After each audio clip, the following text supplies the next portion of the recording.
sense what the glory of God represents in where God gets His glory.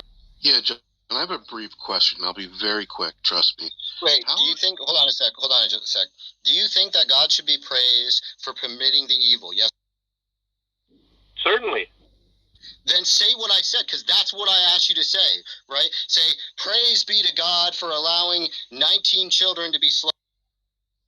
Right. Though He slay me, praise be to God. I mean, even Job says this. And praise be to God. Why? Children, in the midst of His children being taken. Praise be to God. Why? Link the two. Like if it's true, you have no problem just saying the sentence. Praise the Lord is what He said. Praise the Lord for what? What He said. Coward. Though He slay me, praise the Lord. John, you're a piece of shit. This term permission has been bandied about quite a bit, and I'll ask a brief question. How is it, I'm presuming that the shooter couldn't have done otherwise, according to your view. So how is it that God permitted? I don't make that claim. I don't make that claim. Oh, the shooter could have done otherwise? Could the shooter have done otherwise? I'll put it this way. When you say the shooter, you make it sound like he didn't have a choice in the matter. He certainly did. He did? In virtue of what? So the shooter couldn't have done otherwise, and yet he was permitted. So what is this? What does permit mean in this scenario? He had the will, in other words, to commit this atrocity. Could he have done otherwise? In a sense that, you know how you say, like, can God create a world in which yes or no. can only do good? Hey, let me finish, please. No, can yes God or no. create a world in yes which first, can only then do clarify. good? Yes or no right? first, then clarify. Remember, you agreed to those terms. Yes or no first, and you can talk as long as you want. All right. What was the question again, Daniel? Could the shooter have done otherwise? And if so, I answered yes. I already answered yes, 80. In virtue of what? He answered in virtue of what? Yes. In virtue of what? Listen, wait a minute. I said yes, literally 3 times. I tried to expound, but you're interrupting. Yeah, I didn't hear a yes. Maybe you said yes. Of course I said yes 3 times, 80. Yeah. Now let me expound on that. So when is the case that God can, when you ask the question, can God create a world in which agents are free only to do the good, right?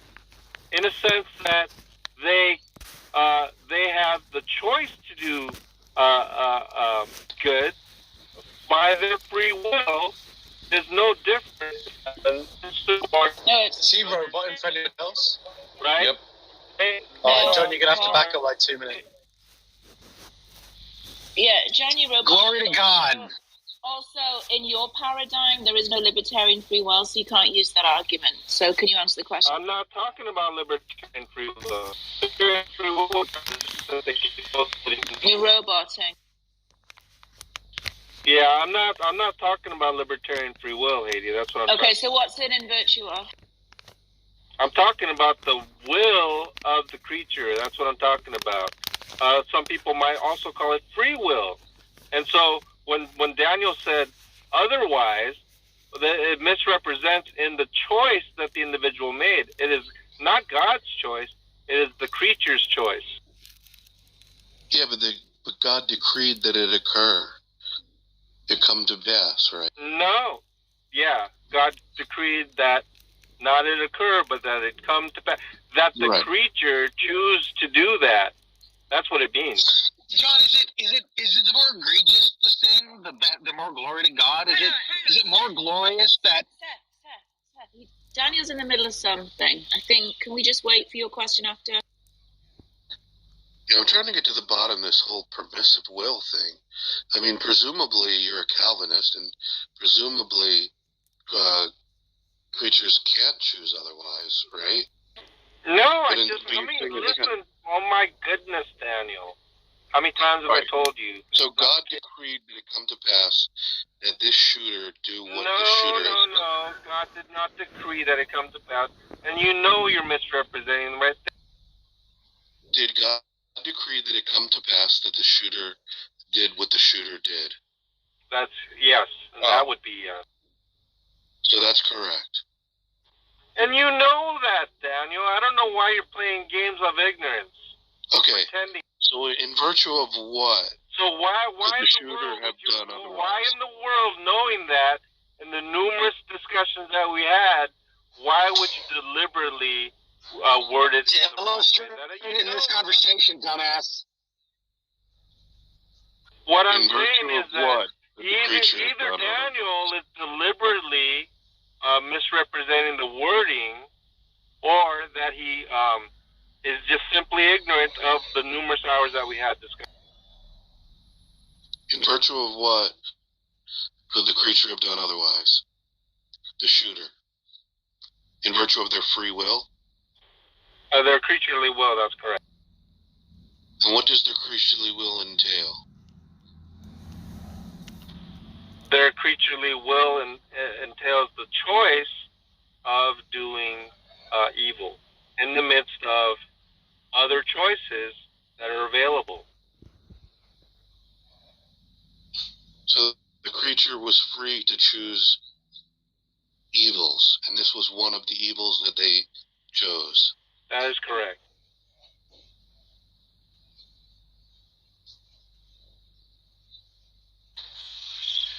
But I mean, you're almost acting like this is like new news to you. Can you get off the matter? So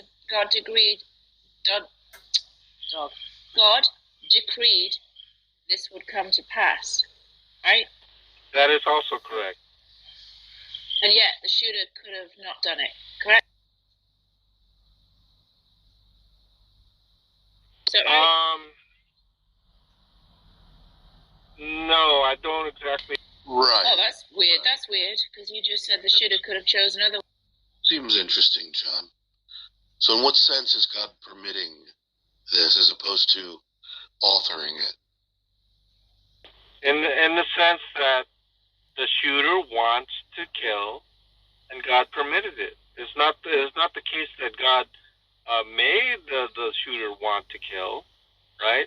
It is the case that the shooter himself wanted to kill, and God permitted it to happen. God permitted the shooter to do what he wanted to do, which is evil. So it wasn't that he decreed it happen, right? He just let it happen when it happened. Well, that's what that means. That was what it means. No, God but decreed. You just said well, God I just agreed. That's exactly what that means, Adi. So by saying I decree this will happen, it doesn't actually mean I decree this will happen. No, that's once again. Now you worded it. You changed your wording. No, I didn't. God decreed that he would permit that to happen. No. You said God decrees it will come to pass. I asked you, and you said yes. That's right. That's right. That it will come to pass. Right. So how could the shooter have chosen otherwise? What I'm saying is that your wording earlier was not in alignment with God decreeing it to come to pass. That's exactly what I asked you. That's exactly what I asked you. The way you worded it was not such the case that it was God forbidding it to come to pass. I didn't say the way that you worded it was that God decreed it to happen. There's a difference. Oh, so happen and come to pass mean different things? Absolutely. Okay, so God decreed that it come to pass. What does come to pass mean? Wait. Then what does come to pass mean? Talks about it's allowing, permitting. That's what it means. Come to pass doesn't mean allowing. Yes, that's what I'm trying to say. Come to pass means allowing. Absolutely. No, it doesn't. Oh my goodness. Come to pass means it will occur. It will happen. Ordered. A decree is an order from an authority, and in this case, God is the authority. Yeah, in which case, God is the highest authority, right? Are you going to try to prescribe to me what that means in the London Baptist Confession? Are you serious? Wait a minute. God ordered that this come to pass. Unbelievable. What you in what just said, sense could the creature have done otherwise? Unbelievable. God ordered it. It was ordered to come to pass. No, he did not order it. From eternity past. Yes. Prior to he creation. did not order. Okay, so you don't hold to the doctrine of predestination. I don't hold to the mumbo jumbo you're trying to spew out right now, and you're getting Haiti to agree with your statement and trying to prescribe what's coming to pass, God's repeated will to come to pass by the counsel of His own will. You're trying to claim it must necessarily mean something that I'm not subscribing to. I don't agree with that nonsense. Come to pass means to because the way that you're wording it is such that God is the author of evil, and He is not the author of evil. Fancy. In virtue of what is He not the author of evil? And whether deliberate or in ignorance you're doing it, the fact is that you are doing it. Come to pass means to happen. Okay? Just looked it up. It means to permit to happen, very simply. No, it doesn't. No, it doesn't. You know what a decree is? It's an order from an authority, and in this case, the authority is God. Right. In this case, it's the highest authority. It was ordered to happen from eternity past by the counsel of His will. Can you decree a? So He ordered Himself, did He? I just asked Daniel a simple question. Can one decree permission? No. Can one order permission? You don't order yourself to give permission to something that's incoherent. Yeah, it makes absolutely no sense whatsoever. In virtue of what is God not the author of evil in this circumstance, given that the creature could not have done otherwise? And it was decreed. Stop over talking me. Stop over talking me. Yeah, it was decreed from eternity past, right? That this should come to pass. That this event, this shooting. I don't even know why we're having this discussion, Daniel. I mean, you're going. Can you let him finish, please, John? So, in virtue of what could this creature have done otherwise? Given that this creature was ordered.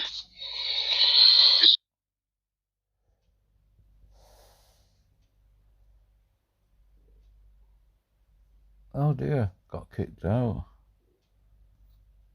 I wonder why. Okay, so take the transcendental argument for the existence of God. Either God accounts for the laws of logic, or it's not the case that God accounts. I relate out in this simplistic statement form. In order for X to be the case, Y must be the case.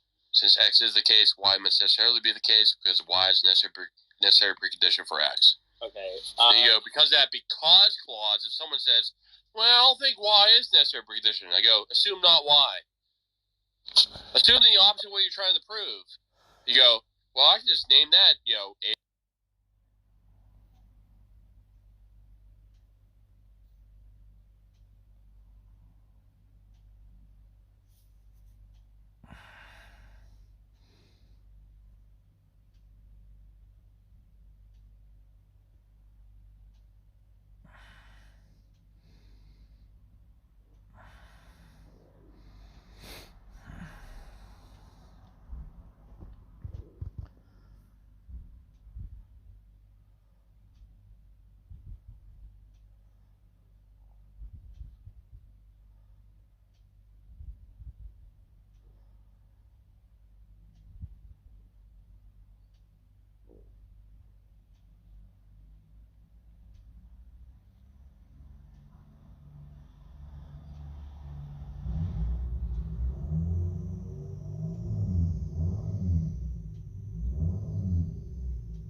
Beg your pardon.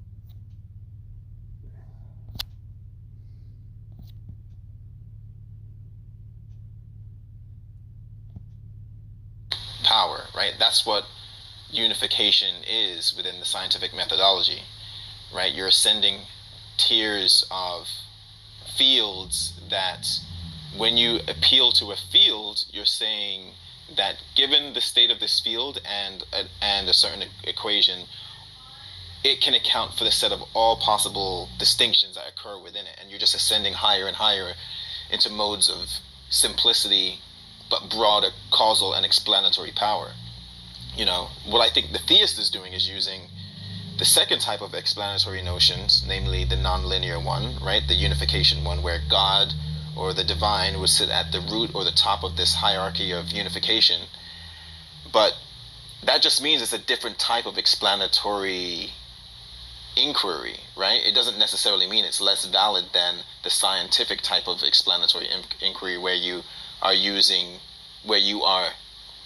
predicting future-based, you are predicting a set of future phenomena based on a set of constraints that you have in the past. Chris, I don't want to interrupt you. Right on. But like, the issue is if it's used as a proof, if a just so story is used as a proof for something, it's ultimately just unfalsifiable in virtue of it, filling this gap in knowledge we have. That's the problem. You can make up whatever stories you want. But you can use them as a proof. I think the fallacy there is when you try to use a unification theory as a unification theory as a scientific explanation, because that then becomes a gap problem for whatever unification theory you're using, right? Like if I were to say something like, oh, I want to explain how these particles turn into an apple, right? Someone could just say, oh, quantum physics did it, right? They wouldn't be wrong necessarily, but they would be using a different type of methodology to account for those things, right? Saying quantum physics, or let's say unification field, or I don't think that's what God of the Gap's arguments are. God of the Gap's arguments aren't unification theories, and unification theories would just be theories, right? They'd just be explanations of the facts to one's best ability. Sorry, Timothy. For a gap Sorry in to knowledge, interrupt, that's Timothy. it. There are not God of the Gap's arguments. What there are is No, there are. is a representation. One second, is a representation of what theism is as being a God of the Gap's position, right? So what I'm doing though. No, but Rashad, I may have not been responding to you directly. I was responding just to what Curtis was saying. Yeah, I know, but I'm trying to bring it back to the point. You overtalked him, Rashad. Yeah, but let him finish. Go ahead, Timothy. Yeah, all I'm saying is though is like a God of the Gaps argument is just gonna be like a just so story that sort of suffices a gap in knowledge. Correct. So I would agree that God of the Gaps or gap arguments in general exist in such a way that they reflect some type of improper inference, right? Because they're not constraining the boundaries enough in such a way that allows us to make a very particular prediction about how something will behave, right? And that's what we're really doing in science. We don't want to know what the field theories necessarily predict, because the field theories predict everything, right? When you just say quantum physics accounts for my bed being here, you're not excluding any competing hypotheses at that point in time, because everything reduces or unifies in some sense back to some quantum field theory and so on and so forth, right? So it's only invalid if you use unification style theories as scientific theories to predict particular outcomes. But they're not invalid if you're trying to discover what's at the root, right? What things bottom out in with regards to their unification, and consequently what all things ultimately would derive from. That's a fantastic way to say it, Curtis. Right. It's the problem is when you apply it as the other kind of explanatory thing. Sometimes I wonder if atheists think that just having such a thought of some kind of a unification theory is just on its face as a method no good. But you've really teased out for me the difference in explanatory power between the sort of explaining the field versus explaining the particular predictive thing about this one particle or whatever. Right. That's like really important. That's like really useful. Yeah, I think what unification theories do is they start from a set of particulars and move towards universals, right? But what scientific theories do is they start at a set of particulars and then move to another particular. So they're not ascending up a hierarchy of explanation that simplifies the ontology but broadens the explanatory scope. What they're really trying to do is constrain, given a set of particulars or auxiliary hypotheses, what might occur in the future, or what phenomena or what mode some phenomena might take, or what, I guess mode would be the appropriate word here, but what mode or what appearance some phenomena might take given the set of knowledge that we already have. But when you start at a set of things that already have constraints, you're using particulars to predict other particulars. That's sort of the scientific method. That's what verificationism is in some sense, right? You're using these modes, you're using a set of constraints to predict the future. But unification theories, which I think the idea of God conceptually as well as other areas that move towards higher sets of universals, I think that's what's happening. I think they're using a unification style methodology where they're trying to explain more and more with less. So they're moving towards a simple, unified explanation of all things. Now, I think the difference between the theist and the atheist within this regard is the atheist is going to stop, or let's say the naturalist is going to stop their unification at that which is physical, right? They're going to inherently exclude things like consciousness, or let's just say that which is natural. That's not true. They're going to inherently exclude things like consciousness and... That's just not true, Curtis.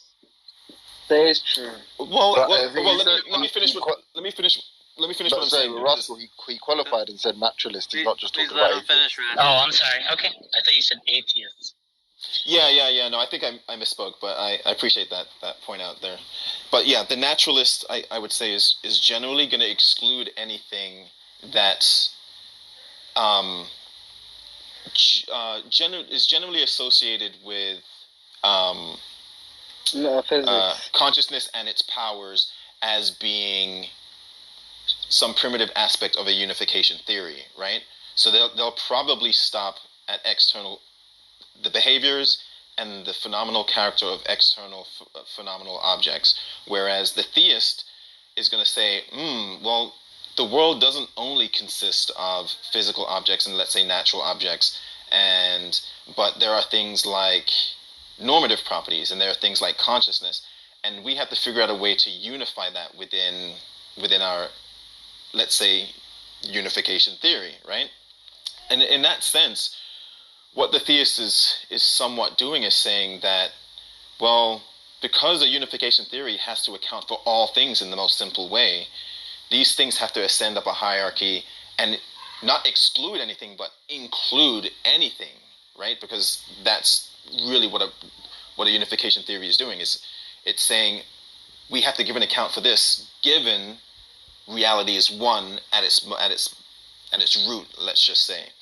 So all the theist is doing is probably saying something like fundamental reality is something like consciousness, form, and substance, right? Where substance accounts for like physical properties, form accounts for dissimilarity in the world and or structure and universals, and then consciousness, and then these things fragment in the same way that white light would refract, right?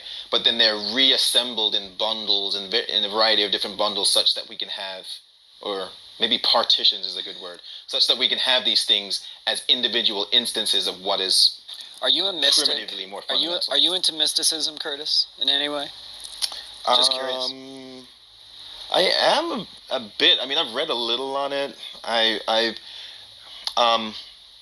I'm most sympathetic to, like, I want to say Vedanta or like Kabbalistic. I was just gonna say those two exactly, because you're talking my language, man.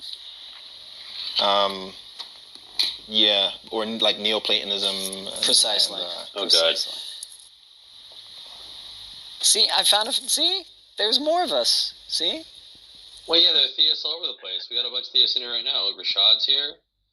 No, but but I just think this particular way of saying it, number one, like, didn't use a lot of religious mumbo-jumbo words, which I find advantageous, and didn't say any quotes from anything in the Bible, and said things that I think, on some intuitive level, we can get, maybe I'm wrong, but it feels, there's something intuitive about it, and I just wonder if that intuition is shared around. I don't know. So the reason I didn't bring up anything when Curtis is talking is because I disagree with a lot of what he's saying. I want to let him finish what he's saying, but I disagree with all of it. I mean, I don't think it's necessarily true that there is an overarching theory, like unifying theory, you can have about the universe without using God or mysticism. And how does that help me understand the universe better? By using some sort of mystic principle that unifies the cosmos, you know? But that's just me personally. Curtis, I mean, I'm not saying your position is bunkering that. I'm just saying for me personally, there's no utility for me believing that way. Sure, no, I understand what you're saying. Like, and you know, like, there's plenty of people that will share your intuition, right? Because I feel like the conversation has been flooded with misuse of the term God, and oftentimes there's very varying ideas and interpretations. Today? Like just now? No, not today. I'm sort of speaking in general, and I'm sort of presuming that you're probably familiar.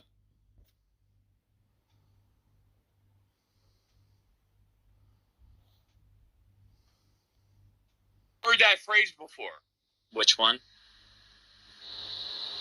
Here's my argument. That's what he said. That phrase. Okay, sure. What lecture is that from? I don't know. Doesn't matter. So you haven't. Is that a given? You haven't listened to it? I might not remember that again. Roger, what lecture is it where he says, and here's my argument, guys, right front and center? Has Roger listened to that argument at all? Would that be a yes or no from you, Roger? Well, because I know it off the top of my head. I've listened to that lecture 20 times. More than 20 times. What is it, Roger? Well, I've listened about it. And Roger. I've read Cornelius Hill about it. Hey, what are you citing? What are you citing? Well, let me be vague here, Matt. I go, Roger, quit being a little tool. You know exactly what I'm asking you. Give me a citation. Otherwise, I know you're just farting around the issue. Well, I heard some of Greg Ponson. I don't know exactly about that. But hey, Matt, I have listened to Greg Ponson before. I listened to other lectures, but not this particular one. But hey, you can't condemn me. I go, I'm asking you regarding this issue. I can quote him. I'll play it for you. You have to play it for you front and center right now. Yeah, okay. Do I have to do it? It's like, yeah, Matt, I haven't. You got to play it, bud. I don't know what you're talking about. You're clueless.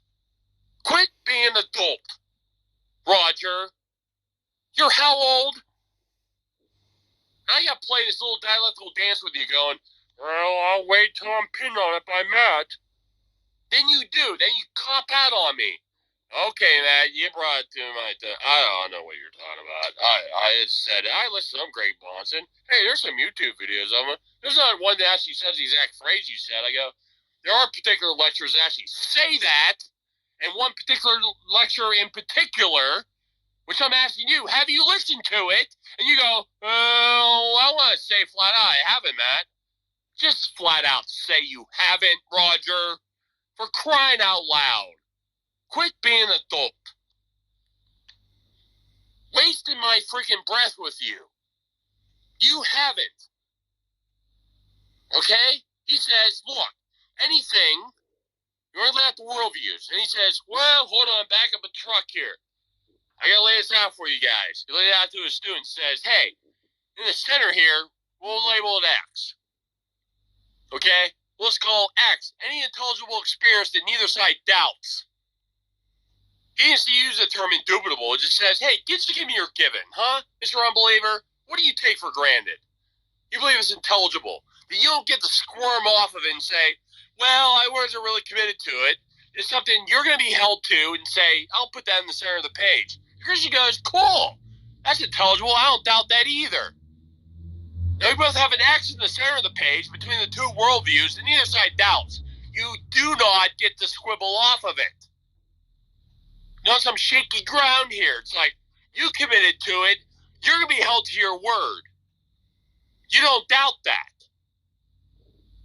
And you believe your worldview on the other side, converse to mine, can account for it. We're going to be comparing the worldview systems. That X is in the middle between the two. Are we clear? Therefore, both worldviews, we can label them P and Q. We have X in the middle. I'm saying P implies Q. My worldview, Christianity, P implies X. I'm sorry. Implies that X is necessary precondition for it. If you show not X on my worldview, you reduce my worldview to absurdity. That's what I got to do to your worldview. You say Q implies X. If I show not X, guess what? The very thing you claim, you negate. Right. You don't cash out that X you wanted. Are we clear on this? That's how simplistic Bonson made it. Yeah. And you haven't even listened to one iota of it. Yeah, so the place I originally found the argument was in Christian Apologetics and Anthology of Primary Sources by Zondervan. It was published in 2012, and the argument is given in chapter 15, and it's by Greg Bonson and Gordon Stein. Yeah. Yeah.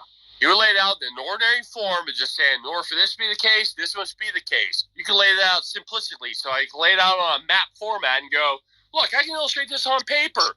I'm on one side, you're on the other. We both claim X in the middle. Okay. And Boston said clearly, look, P or Q are not deduced from X or induced from X, but the worldview is necessary precondition for the very possibility of the intelligibility of X. It's not a deductive argument, it's not an inductive argument. It's a transcendental argument. What are you unclear on here? I say you can represent it formally. You're both making a transcendental claim. And the way you lay out a reductio ad absurdum is saying, well, if they affirm this, and this implies that, whatever implies that which is false is also false. That's modus tollens, boy. You claim X, you want it. Your worldview presuppose, you want to presuppose it and say, oh, it's going to cash it out. If I go, if it doesn't cash it out, and I show not X, guess what? The consequence negated, so's the antecedent there, bub. That's what your job is supposed to be doing on the Christian worldview. You don't do it. We can show it every single way, morning, noon, evening, no matter what, from the unbelieving perspective. Go, I don't care what you bring up to me. I'll show you don't cash that out. Because you're going to deviate from Christianity. As soon as you do, you're sunk. I already know where to hit you. So you deviate from the true worldview. We already have the capital for it. I don't see you usurping this argument. It's merely, well, in order to usurp it, I got to make it. I go, and then by making it, you refute to yourself. Because you can't make it. You're attempting to do so. You're engaged in transcendental argumentation. So is the Muslim. But then he's sunk. So is the atheist, who wants to attempt to be at that level. We're on some evidentiary level, some classical level, where you just assume some fact about reality, divorced from the worldviews. I go, you're at the worldview level. That's it. That's the pinnacle. There's no going beyond that. You've hit the echelon of argumentation. You're hitting an ultimate argument. You're either at that level or you're not. If you're not at that level, I go, I can dismiss you. You haven't hit my level of argumentation yet. If you're at that level, you fail. And I'll show how you do, even by laying out black and white. And go, here, you want to enter the ring? Here you go. Here you are in the ring. You're making the transcendental claim the same way a Christian is, right? Here's what our job is, to show even on your own basis, you don't cash out the intelligibility you want. You must be pressed to the location of ultimacy, which you will flake on and go, well, here's my worldview bottlenecks. There's some ultimate truth, but I don't know what it is. Some mysterious thing. It tanks on its own ground. That's where you get real squirmy, and then your worldview just collapses there, going, you can't press me the ultimate here because I don't know what that is, but there must be something. It's just very mysterious to me. You become a mystic all of a sudden. Christian ain't playing mysticism. He's going to say, I'm not going to name and claim that ultimate. Is Roger ever going to say, oh, here's what my ultimate is? What is it, Roger? Name and claim it. Then we can tussle. At least you're up in it the way a Muslim would to me. Go, hey, that's Allah. Well, does Roger have another law? He doesn't want the triune God. He doesn't want Allah. I go, then Roger's ultimate is what? Or does he go, well, there's something ultimate. I can't get there. I go, so the worldview bottlenecks, it collapses, it severs it right there and says, there's something ultimate, but I can't get there. What do I do with you? I go, you just made yourself ignorable. You just collapse and says, well, I can't perform a transcendental argument. I don't have a transcendental ultimate. I don't have that by which everything else makes sense. You don't have one, Roger. If you do, please verbalize it. Tell everyone on mic, go, Roger says, here's my ultimate. Here it is. I'm going to name and claim it. What is it then, Roger? Other than some formal placeholder going, there's some abstract thing I want to call truth. I don't know what it is, some question mark. Well, name and claim what that is, Roger. Why be a mystic about it? This is not hard for you to understand. Once it's spelled out clearly for you, ironcladly, in this chat, you'll do nothing but flail about dodging everything I just said to you. You will do it. Otherwise, you're going to go, oh, man, here's my ultimate. I go, good. Then we can go back and forth, Roger. But I don't hear that forthcoming from you. What is it? Can we go? Even know what a transcendental is, Roger, in this argument. Can we go back to the original discussion? What is a transcendental, Roger? Name it. What is it one? What is one? What is a transcendental? Could we go back to the original discussion? Do you know what one is? I know what you consider transcendentals to be, yeah? That's the way Kant used it. He uses some informal principle. That by which everything else is interpreted and related. Do you disagree with Kant? Do you have some new finagled version of transcendental? What is it? I'll go with I'll go with your definition of what you consider to be transcendental. You sound like Greg from Last Starfighter going, Yeah, okay, that's Kant's definition. I go, yeah, that's what they Till gleaned upon and said, we get a good argument for the Christian God. I can use that structure. That's cool. We're not being formal about it. We're saying, personal God. Now, you don't like that. I don't care if you don't like that. You grow hemorrhoids because of that. Whoopee freaking do, Roger. I go, but that's how we mean by term transcendental there, in that context. He's ultimate. What are you replacing him with, Roger? What is it? I want the ontological trinity. You tell me what replaces them. I'm a Platonist, so... What? I would probably say... The Platonic realm. That's a plurality. You already been through this with Darth. Now I got to nail you on this, because our Darth already did it. You didn't get it that time. Now I'm going to have to take you through the ringer. But, I mean, we're very far... You want to do this little Platonist cop-out. We're realm of the forms. Okay. Is that a plurality of forms? Yeah. What unites the forms? There is no unifier. Then you're a radical pluralist. Okay, and? No, there's no unity. There's no coherence among the forms. Sure. To refute. Mr. Malpass? Yes. It's pretty much useless. I've heard transcendentalist. But you're not justifying induction. We just found him. I mean, there's a criteria for the induction. That's the thing. Like, you could say that is the criteria justified? Yeah. By what? Well, I mean, what induction? What induction of the criteria? How wooden are you to this methodology? Are you be thorough with it or not, or is it cop out on itself here? I'm not asking the question for my own health. Yeah, I meant the induction for the criteria. By what? I said there is a criteria. It doesn't matter. I didn't say that. I said how you justify the criteria. Well, through induction. What do you mean? What? Is this where it turns upon itself? No. No. Then there's some independent criteria or independent justification for the criteria. You don't get to rely upon induction for it. You said, well, it's an inductive inference to something else other than the criteria. I go, what inductively justifies that? Your precept has no criteria. You don't get to go, well, my method of induction. I go, hey, that's appealing to the method. I go, what's distinct from the criteria that actually inductively justifies the criteria? What else is distinct from the criteria? You didn't have an answer for that. I heard a lot of side skirting from that. You be consistent with your own methodology, or you're going to cop out on me, like every other atheist has done tonight. Wait, I'm not an atheist. What do you mean? But you're just doing what they do. They're copping out on me. I didn't say you were an atheist. I'm saying, are you going to do what the atheists have done thus far? They've got to a point that they go, oh, crap, I want a double standard. Fuck this. I'm like, no. Well, here's what you do. No. You don't know how Bayesian epistemology works if you think like there has to be... Okay. So you have a justification for criteria. Name it, claim it. There are literally probabilistic rules that go towards a criteria. What justifies that? Here's the difference. Why do you keep asking this ad nauseum? Right? I said your you have an infinite regress here? No.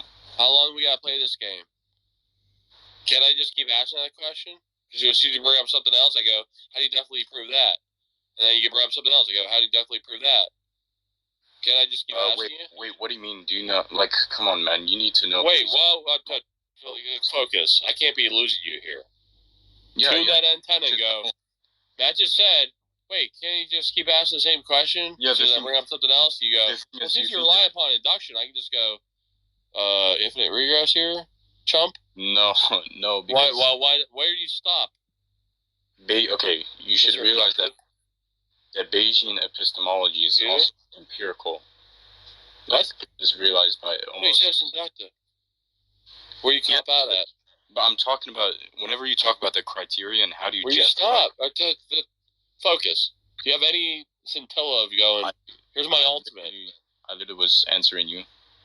You said, but like, you asked me. I'm not going to fart about here for 10 minutes while you just go, let me tell you about Bayesian. You asked, wait, hold on. You asked me, how do I justify criteria?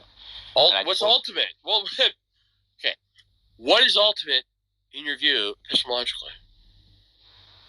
The thing. What is it? Your knowledge. Whatever is justified.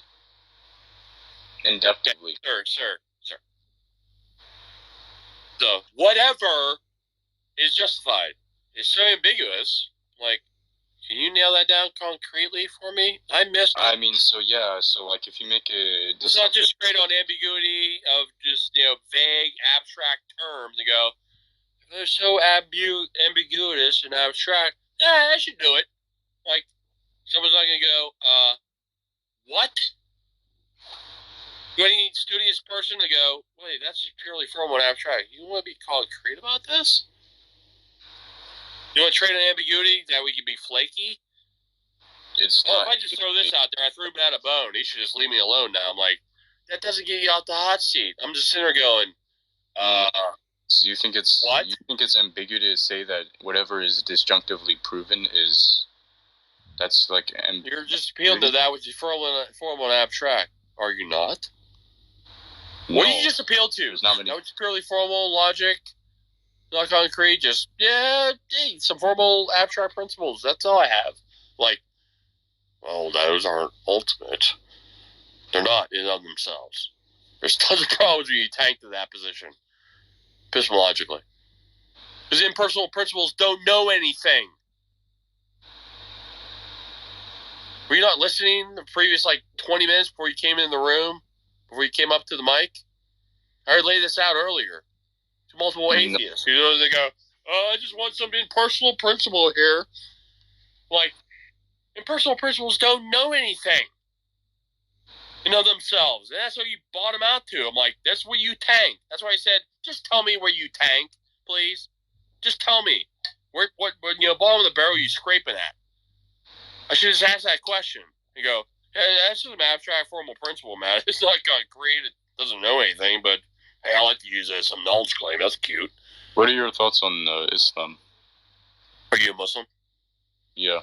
Why didn't you tell me that from the very start? Kind of knew that when you're, wanted to have, well, give me your good critique of Unitarianism. Well, I just said it's just a distinct monad, absolute unity. Utterly transcendent, too. There's Muslim scholars who believe Allah is utterly transcendent. He's not even immanent. Yeah, I'm a Rafidi, which means I'm a 12er Shia. We believe in ADS, and I belong It's not a complex here. It's just break it down for the grade schoolers. Okay, you have to go. Well, I got my little acronyms here. When we lay out two ULIP for you from my perspective, I go irrelevant to discussion. You have to play the little acronym game. I'm just doing okay. I have one thing. Okay, I was agreeing with you that yes, our ulama, our scholars such as Mullah Sadr, Ibn Sina, Ibn Baja, Al-Farabi, Ibn Arabi, they all affirm the transcendental nature of God. And no, not just transcendental, or not just transcendence. He's utterly transcendent. He's not even immanent. Yeah. What's your point? Do you hold that? Do you hold that view? Yeah. Really? Okay. So he's not even immanent, right? I mean, he's immanent in himself. Otherwise, God would be immanent of himself. No, immanent regarding creation. No, that's a dependency relation. We don't believe that. He's not in sovereign control of things? Huh? Is it just nature just run on its own, in your view? No, God is in control of everything, but that's just because... How's that not immanence? Cause needs a sustaining cause.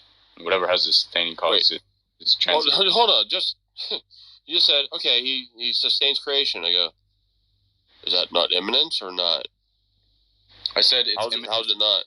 I said God is immanent of himself. No, what do you mean, immanent of himself? What the hell does that mean? Okay, just to say, I'll say he's immanent, and you go, of himself. I'm like, is he sovereign over creation? That doesn't mean of and of himself. I'm trying to understand. He sustains every single thing. I can give you biblical examples for this. Hebrews 1:3, Colossians 1:17, Acts 17:28. Christ upholds everything by the power of his word. Every single millisecond, every single nanosecond. You don't believe that. But it's Allah. I go, what do you believe Allah does that? Every single nanosecond. Things have its being. Wait, were you trying to agree with the Islamic philosophers, or were you? I'm just saying, when you just say Allah is immanent with himself, that phrase means absolutely nothing.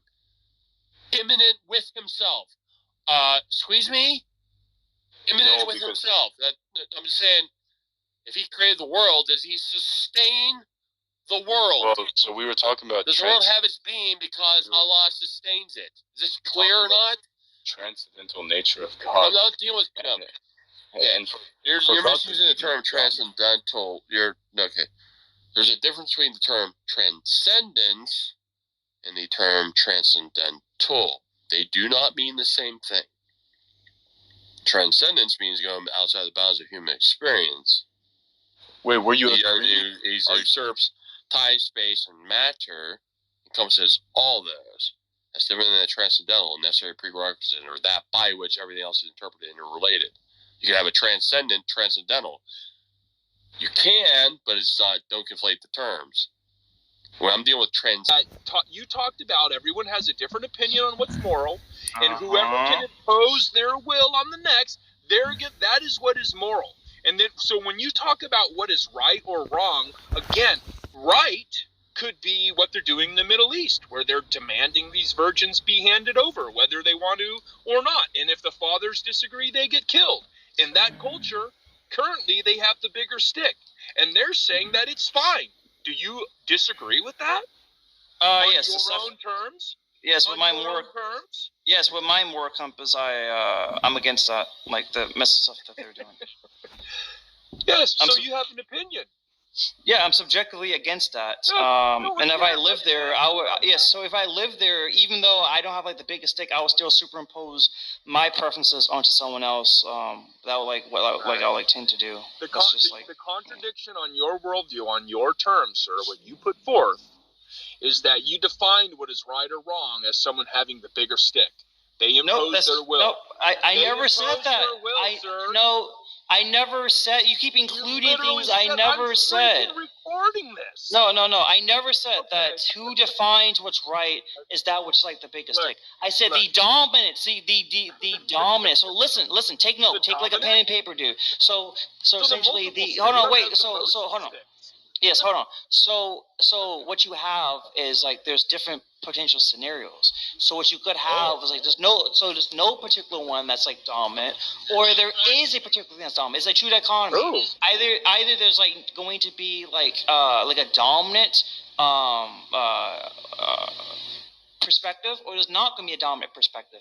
If there is a dominant perspective, then yes, it means whoever has like the big stick. Now that does not mean that thing is right. It means like that is the dominant subjective perspective, but that doesn't mean that thing's right. That's just like the dominant. Where are you getting this right and wrong from? No. Okay, so right. Hold on. Let me answer. Talking about this right or wrong. I'm like, well, where are you getting that from? You're like, well, whoever hold on. Their will, whoever has the most amount of sticks, whoever has the biggest sticks. Then there's I can moral drop the meta. Drop the meta. So let me answer. So let me answer. Listen. Hold on. Because you asked a question. You answer your question so easy. It's so easy. Let me answer. I feel like I'm playing. I feel like you're a pinball. I just put a bunch of quarters in, and I pulled. Drop the meta. I'm like, calm down. So let me answer this. Yes. So if morality is subjective, that means right and wrong is also subjective. If morality is subjective, right and wrong is also subjective. Yeah, bigger stick. No, it's not bigger stick. No. Bigger stick, what that means is the dominant perspective. That says nothing about what's right and wrong. Right. It means that's justified because it's subjective. No, you're not listening to what I'm saying. Like, you're convoluting all these things and you're mixing it. Look. Just stop talking for like 2 freaking minutes. Just like stop. Just stop. Just stop. Okay, stop. So if morality is subjective, that means the concept of right and wrong itself is subjective, and all that would mean is that like that which goes against your moral compass, because morality. What do you mean moral compass? Okay, hold on. So morality. So if no, hold on. Hold on. Wait. Everything is subjective. Everything is subjective. Shut up. Stop. What is not? Hold on. Let me ask you this. What is not subjective? What is not subjective? Stop. So talking about morality means what is not subjective. Hold on. Stop. The moral. Hold on. The moral compass is subjective. Look. I'm trying to be cool. I haven't muted you once. Okay, I'm trying to be a decent mom. Because you're being like a freaking troll, dude. Like, you're a troll. Like, I know for a fact you're a troll. You're just bullshitting me. You're a troll. You're just trolling around. Listen. Okay, then stop trolling me, dude. Okay, stop trolling me. Listen. I know you're getting triggered. I get that. You're just playing freaking games. I get that. I will grant you that I am a troll because I am calling out your baloney. No, you're all over the place, and I'm like, you're not even listening, like, dude. You're a meanie. I'm a victim. You need to grant me all of these things, all these contradictions. No.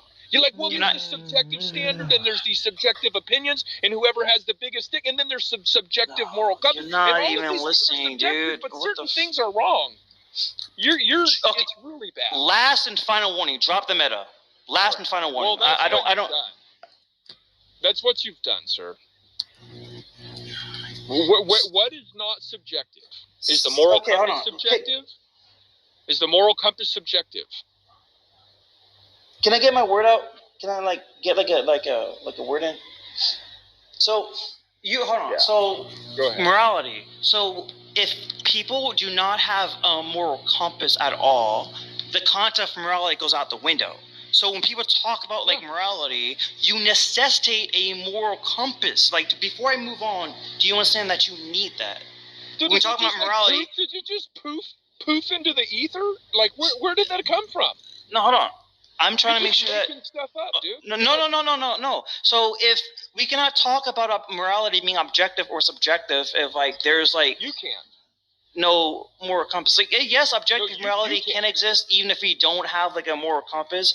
But what I'm talking about is there's this moral compass that we humans have. I don't know if all humans have it. It seems like some humans probably don't have it. What is that? Hold on. If someone says something, you can't keep bouncing around. See, you're bouncing. I just caught you live. You're bouncing around. I'm not. I freaking caught you, dude. You're bouncing. So no, I'm asking, humans. You keep talking about this compass, this magical compass. Hold on. Did it hold on. Out of the ether or what? Hold on. So you're bouncing on different topics. I could address all these things, but you're bouncing around. I'm trying to talk on one topic at a time. So we have, so a lot of us have this moral compass. You know, so I can explain what that is, where that comes from, etc. But that's a different discussion. So we tend to we have this moral compass. I don't know what percentage. I'm just supposed to grant it. I'm like, oh, fine. Well, you don't have to account for it. You can just have it. No, I can. You can borrow that from the biblical worldview. Go ahead. Hold on, dude. You're bouncing around on different topics. I can easily account for that, but that's a different conversation. Okay. Okay. Sure. All right. Sure. Holy freaking crap, dude. Yes, we have this moral compass. Okay. You know. And yes, so either the moral compass that we have, either some of us, or so there's this. Now, either this moral compass that some of us have, if there's different moral compasses, which is true, they're different moral compasses. We all don't share. No, we all don't really share the same moral compass. There are different ones. Bigger sticks? No. This has nothing to do with big stick. This has to do with different moral compasses. Okay. Just like what, for example, with animals. There's some animal circles that don't really rape each other, and there are other ones where if you do that, they will fucking kill you. There are different moral compasses in the animal kingdom. You're gonna make my bad. It's just I didn't realize. I keep forgetting this is a Christian origin. I know we're all adults. My bad. Pretend I'm a child. That's fine. Yeah. I forgot it's a Christian whatever. Yeah. So there's with the animal kingdom, it's different moral compasses, and we can see that with humanity, there's also different moral compasses. Now, either some of those moral compasses is going to be objective, and the rest are going to be subjective, or all of those. Let's talk about that objective one. That's the one that I'm interested in. Where'd you get that one from? Where I get that from? I'm not saying that morality. You didn't borrow that from the biblical worldview, right? Hold you on. can account for that. That's what Wait. I'm giving a true dichotomy, and the true dichotomy is either it's going to be objective or it's going to be subjective. It's a true dichotomy. It's one or the other. Yeah, no, you're just being pedantic. Hold on. I'm saying no. I'm being precise. I'm saying you have to account for it. So look, on the biblical worldview, right? God created us, and He wrote His moral law in our hearts. So I can account for that objective moral compass that you're talking about. But you reject God, okay? On the Bible, it says that we know these things, but we suppress. I'm on my worldview now, and I'm showing you how I can account for it on my terms. I understand that you reject this, right? But I don't have to tap dance like you have. I can say. Wait, hold on. So back to your question. How can I? Wait, hold on. Wait. How fast that was? Wait, hold on. So wait, hold on. So back to your question. You say how can I account for what? What are you asking? How can I account for what? You're saying there's this mysterious moral compass that poofed out of the ether.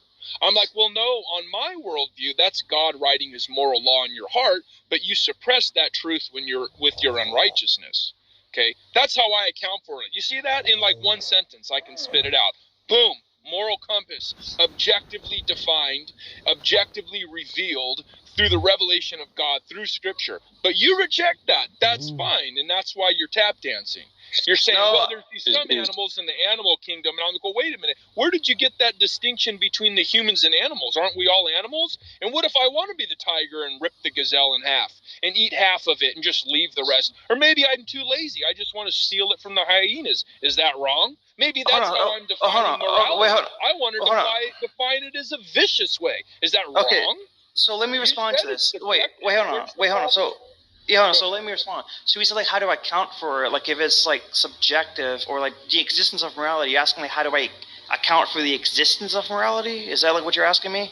Like the existence of it? You're saying there's all these things, and you're not accounting. You're saying, well, morality is subjective. I'm saying, okay, easy. I want to be the tiger. You're saying, well, okay. How does he even know, Juju? How does he even know that morality is subjective? He hasn't been able to unpack a single thing. Wait, hold on. Look, Juju, this is not complicated. Okay, this is not hard. All right, you believe that, for one, morality is subjective, and two, that you can make these moral declarations about things. Redefine is simply asking you to justify your statements. This is not complicated. So you, for one, you believe that there's no objective fact of the matter as to what the moral truth is. How do you know that? How does that follow? Okay, so first of all, I'm not going to do this derail monkey business because we're talking like a particular topic, and we're derailing like this guy's been doing like all freaking day. So to answer your question, because I'm just going to like just snip it in the corner and just move on because I'm not going to play these monkey games with you, is within my worldview. Basically, I just lean towards like a god due to like philosophical arguments, and I lean towards a particular conception of God because that just seems to be most rational. But I don't hold. Juju, can you answer the question, please? Yes. In any particular guy, I just like lean towards whatever. So I'm not making any like objective statements about reality. All right, something Juju, I believe. Juju. You believe morality is subjective, correct? Yep, I completely do. That means there's no objective fact of the matter as to what moral truths are or are not, correct? Absolutely. Okay. How do you know that's the case? I never said I know it was a case. I said I believe. Okay, so in other words, you're just conjecturing to me and speculating. Based upon like deduction or like philosophical reason. That's Okay, so good. So deduction. Okay, good. So how does this follow that there is no objective fact of the matter? That's the second time now I'm asking you. Sure. Yes, because objective morality. Basically, that's predicated on like goals, or is like predicated on like an agenda or like a standard, basically. No, Juju. Well, objective morality is simply that it is a fact of the matter that certain things are good or certain things ought to occur, and that other things are not good, and other things are not to occur. Okay, how do you know that's true? That it's not the case? I never said that I know the thing is true. I said I believe it's true. You just told me by deduction you have found the truth of the matter as to whether or not there is a moral fact of the matter. So you did tell me that. So I want to know from you, how does that follow? I'm refusing to derail. I'm not doing that. Is that what you do, J. Robin? You just go in discussion like what I'm doing is waiting for an atheist to answer the question. I mean, I'm already familiar that you're one of the super thugs of the Angstreich gang, so I'm just waiting for a clear answer. Like, when I ask any of these thugs or any other run of the mill atheist how it is that there is no God, right? How do they defend any of their claims at all? Any truth claim. Okay. What we don't get is a clear, honest, concise answer. What we do get is evasion in one of its many flavors. Okay, and today it's the Juju derail game, the Juju pretend like I don't understand what J. Robin's talking about game. That's what the game is today. But I'm going to cut through it like a hot knife through butter by asking very simple questions, like how do you defend the notion that objective morality is not real?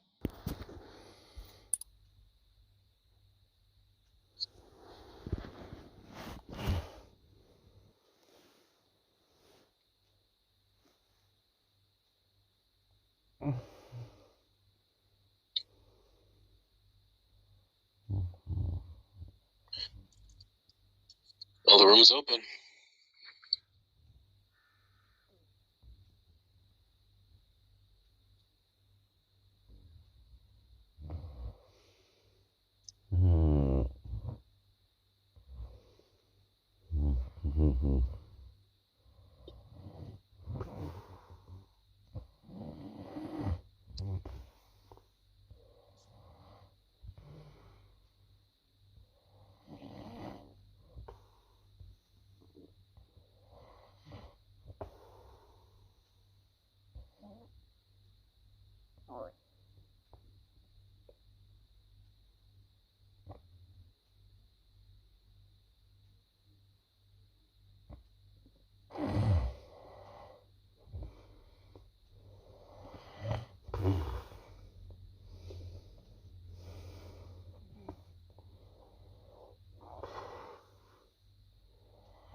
If anyone wants to come on up. Just raise your hand.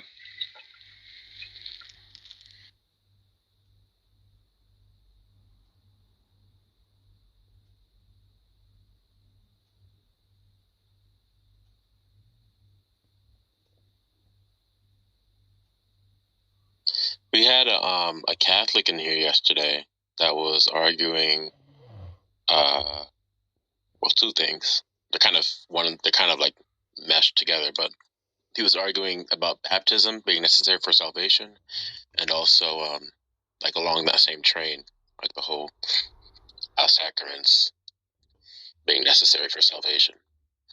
And that was a good conversation.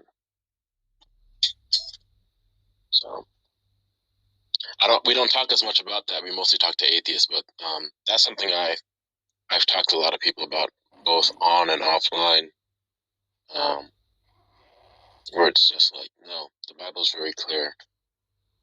We're not saved through baptism or the sacraments or anything like that.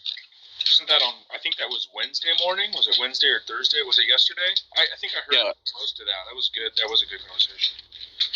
Yeah, it was either like yesterday or the day before. Yeah, I think I still have the replays on. So. Oh, okay. Let me see. Yeah, it was the 26th. So that was Thursday.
Redefine, how long were you talking to Juju? Probably a good 30 minutes. Oh, at least, man. I had to drive back from church, and I got home. It was at least 30 minutes. Oh, yeah? Did you hear most of it? Okay, he was in the room earlier, and Darth kicked him out. Like, this was early evening. Oh, so it sounded to me like when he was talking to Darth and Yester that he had a position. He was kind of just shifting as it went. And I thought maybe, okay, like Darth asked him, so how do you come to that belief? Do you rely on pure reason? And he said yes, and then said everything was subjective, and then kind of, hid his belief and ran somewhere else with it. And I genuinely just thought maybe he didn't, maybe he thought pure reason was just like colloquially, like you just believe in reason, and not to contrast it with practical reason or anything like that. And no, he just went with this. If X, he's like, well, if Y requires X and one believes in Y, X exists. It's like, okay, what's your point? Like, yeah, so it that was God just exists. What he's saying is totally arbitrary. Oh, but he agrees. See, he agrees. Right. So if you can just believe something to be the case, so he basically said, he's in what's called the egocentric predicament. Okay. So if he can just think about something and it's the case, then I can just say, well, then God exists by your own criteria. Do you accept your own criteria? I think we, I'm being facetious, but yeah, I think we agree. But my basis of morality is subjective. So then, on what basis can you falsify that belief? If it's subjective, that's ridiculous. Is it subjective that the rapist likes to rape and the non-rapist does? It's who has the bigger stick. That's not. That was bad for him. I mean, he was all over the place, and then he kept talking about good, and then he kept trying to squeeze in some objective something or other. As if you were the one prevaricating, and I don't. And I was trying the whole time to understand what his position was, and I don't. Well, he has a very specific monotheistic God. Yeah, so do we. Right. And that's what that Russell. Somebody asked me about it. It's called Russell's teapot. And right, you can't lift it like there's a teapot around the moon or whatever. Like or there's know? The invisible gardener, right? You're like, right. I think the story is that there's two guys walking through the woods, and someone says, "Oh, I think there's this." There was one of these atheist philosophers came up with that analogy, and that might be fine for the deistic God. I think all of those arguments would apply, because what's he going to say, right? Where is the revelation of this God? The problem is, if it's a deistic God, it's not a revelatory God. So as soon as he starts to appeal to some kind of revelation, it's no longer a deistic God.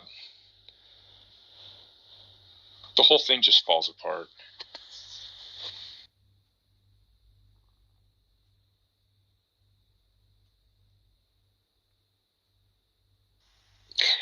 Needless to say, you were a lot more painstakingly patient with him than Matt and Darth, but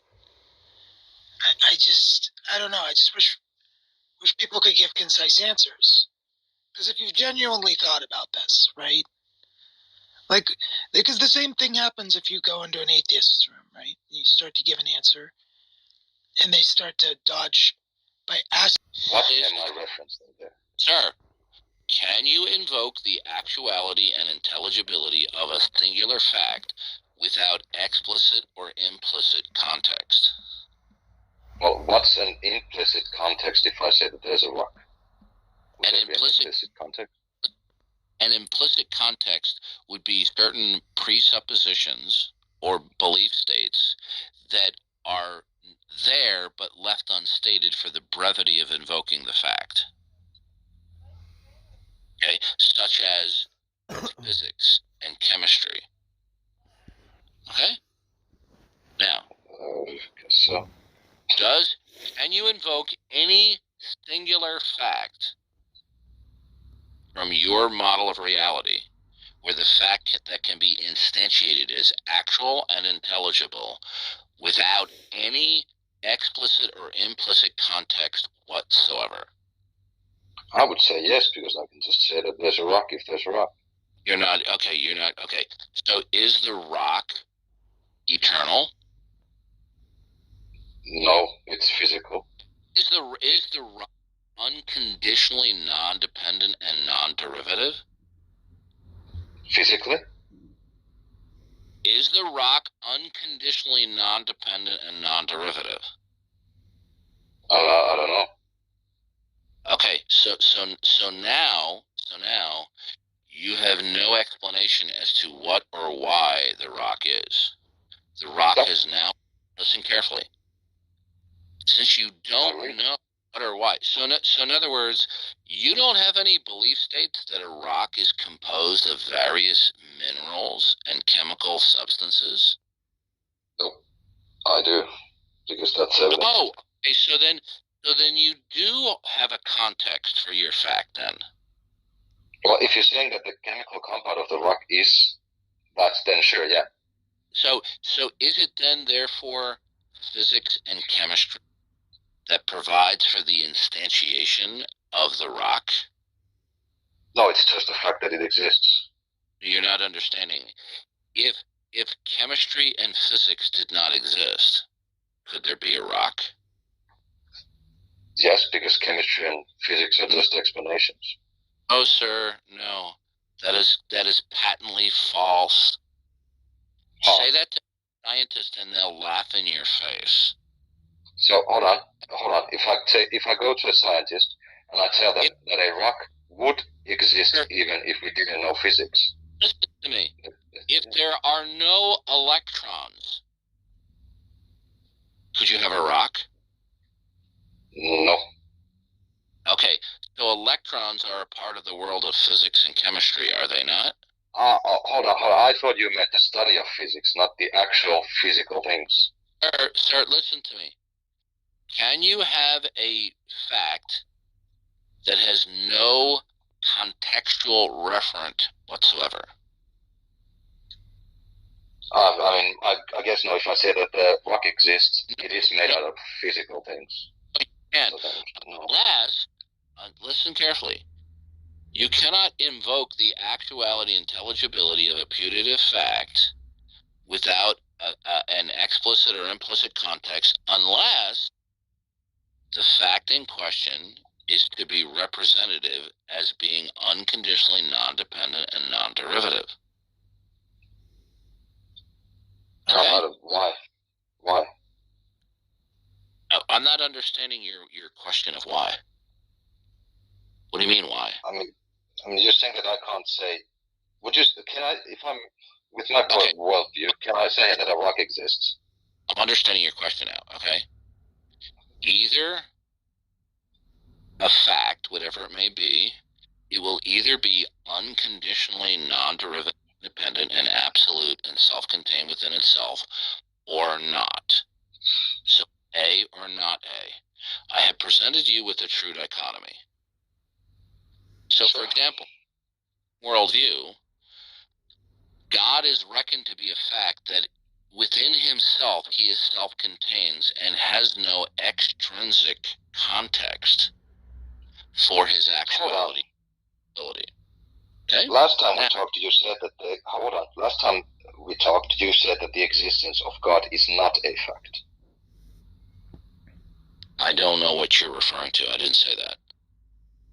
I asked you last time if the existence of God is a fact, or is it a proved fact, or is it a contingent fact? And you said that it's neither. As far as I'm concerned, it's the fundamental fact without which you couldn't have any other facts.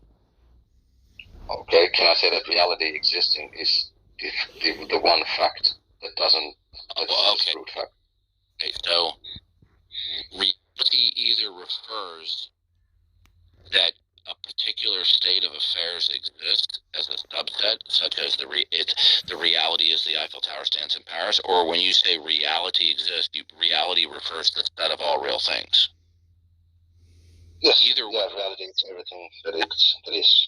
The term reality is an abstraction attempting to mentally collectivize the set of all real concrete things, and including abstract objects.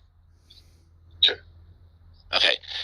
Now, what you are doing is classically what unbelievers do all the time. Since you do not want to acknowledge that God is, by virtue that he has revealed himself, you're making an appeal to the totality of all things collectivized in your mind by the word reality. But reality itself you cannot demonstrate that the set of all real things collectivized are what instantiate each individual discrete thing. Okay, and that would be another argument from ignorance. Explain to me how the set of all real discrete particulars in their entirety dictate, institute, and secure what each individual particular is. How could you even defend such a statement? Because things just exist. No, you're not understanding this. Okay. Now I'm understanding why you're not understanding. Okay. The fact that there is a multiplicity of particulars is not in question. Okay? The reason why each of the individual particulars within the total set exists, saying that each individual particular exists because it's a member of a set. Okay? The set is an abstraction, sir.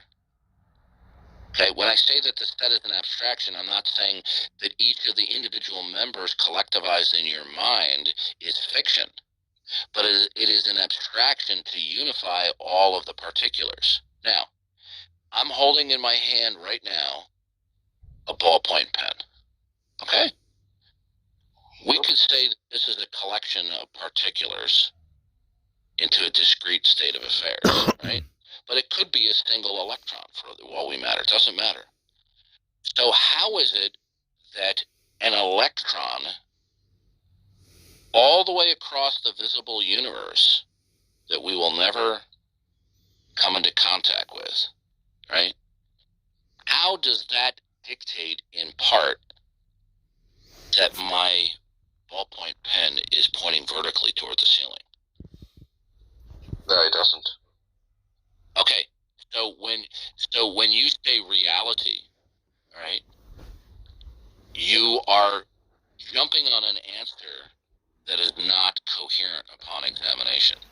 Because if by reality you mean the set of all real particulars, then you are saying that each particular, whatever it is what it is in terms of its actuality and interpretability by virtue of all of the particulars in existence all dictate what each individual particular is. How could you defend that? The answer is you couldn't. No, because I didn't say that. I just said that reality is everything that exists, and everything that exists just is. You did say that in shorthand. You said reality. When I ask you, what is it that instantiates the actuality and interpretability of a fact, right? You have flip-flopped between the fact is a fact in and of itself, but now you say, no, a fact is what it is by virtue of reality. No, I meant that every fact sort of, I still don't know what a fact is, but every fact exists in reality. A fact is something that is affirmed to be the case. Okay? So, is it 100%? Yes. The issue of certitude is not the issue when invoking a fact. Okay? Because none of us. Let me finish. Okay? Yep. Because none of us are going to lay claim to omniscient. Whatever mental states that we invoke, they're going to be belief states. It's irrelevant what degree of certitude we have. The fact of the matter is we're invoking a positive attitude toward a proposition. The level of is unimportant. Okay, but if we're not saying that it's something is 100%, then the facts, every fact in the universe can be wrong. Listen. I'm going to disagree with you right now, but I just want to let you know. Invoked about the ballpoint pen. Mm-hmm. Is that fact? Can it be false? Logically, epistemologically, it could be false. Ontologically, it either is or it isn't. Okay? I'm holding so it is or it isn't. It exists, so it can't be false. So then it's 100% correct. Well, a fact is a fact regardless of whether I believe it or not. Sure. Okay? Christian worldview would entirely depend that it derives and depends upon the mind of God in his sustaining power, whether or not I believe it. Now, if I invoke such a fact or I adopt a fact, that putative fact may or may not correspond to the mind of God, making it a fact or not. The bottom line is here is I'm trying to show you that unbelievers think that they have no need of God, right? I'm trying to show you philosophically why you cannot do without God, right? And the reason why is that facts have a relationship to God as creator, right? Now, if you don't accept that, then what your position is that facts do not necessitate deriving and depending upon God, as the ultimate source and beginning and context and referent. Well, if that's the case, right, which is what unbelievers say, then I want to know, how do you have an actual fact without the final referent?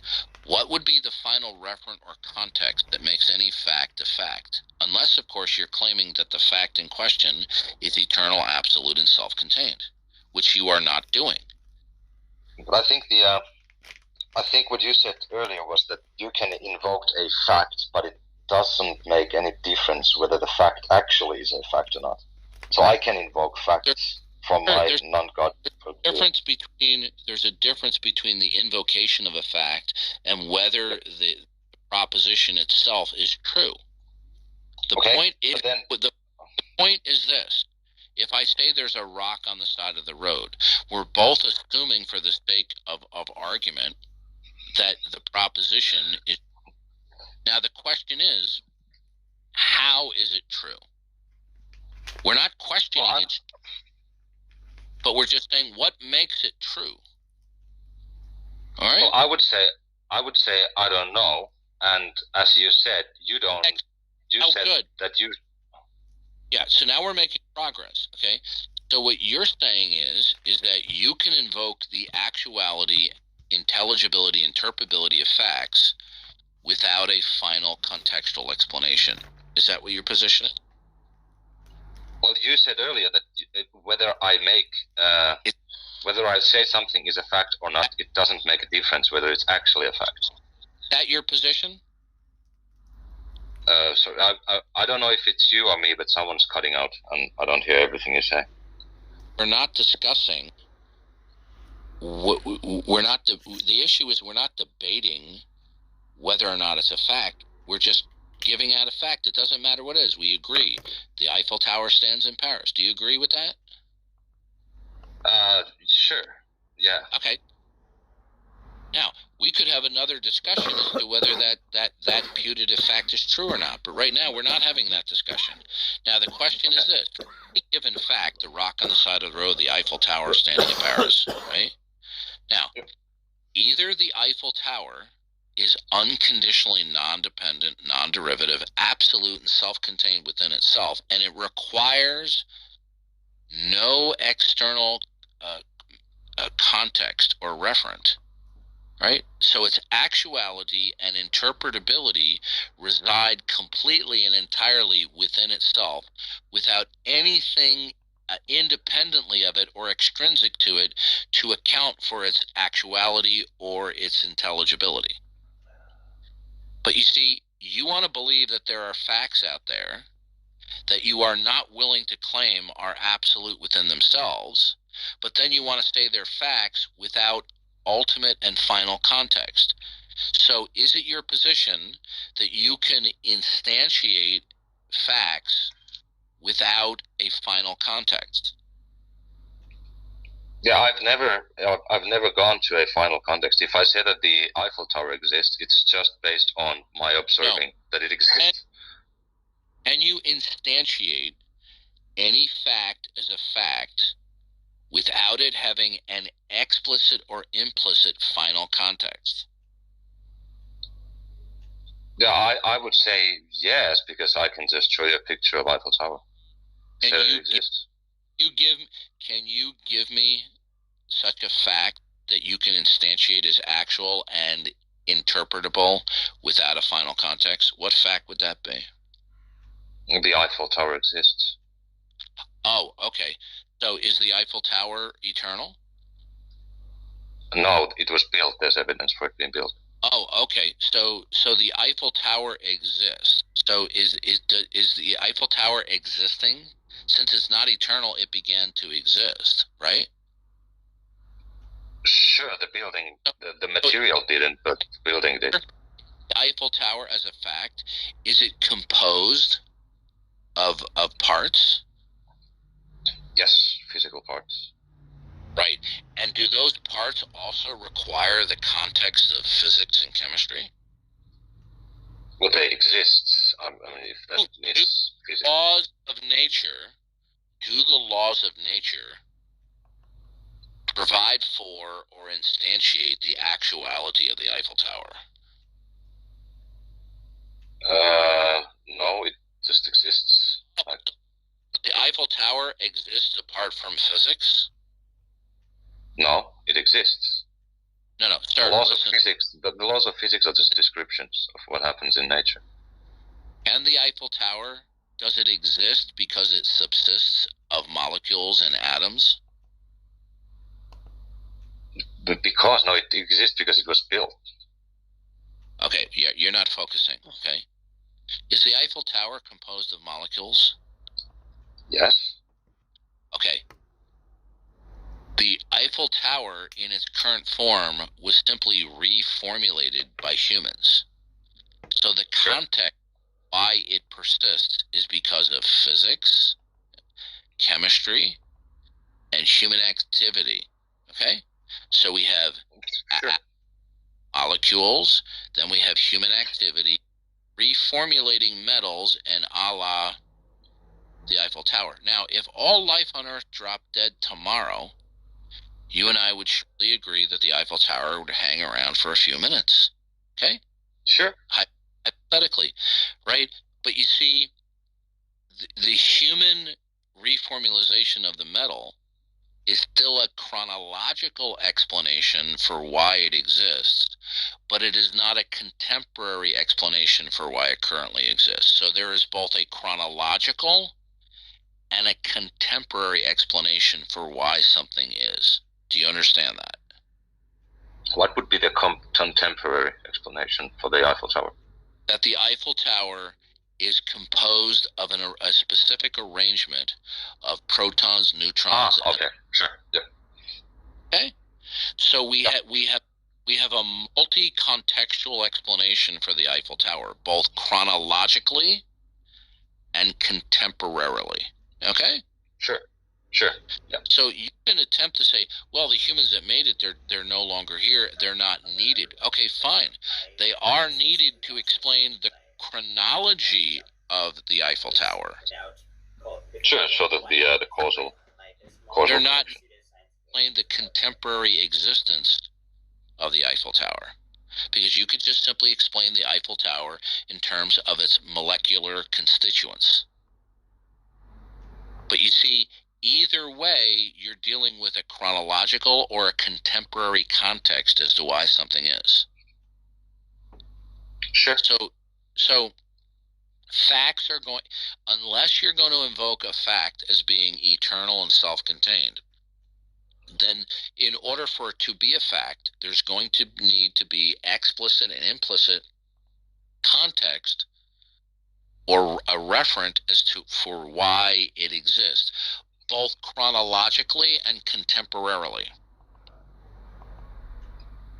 I don't think I view it that way. Like if I say energy.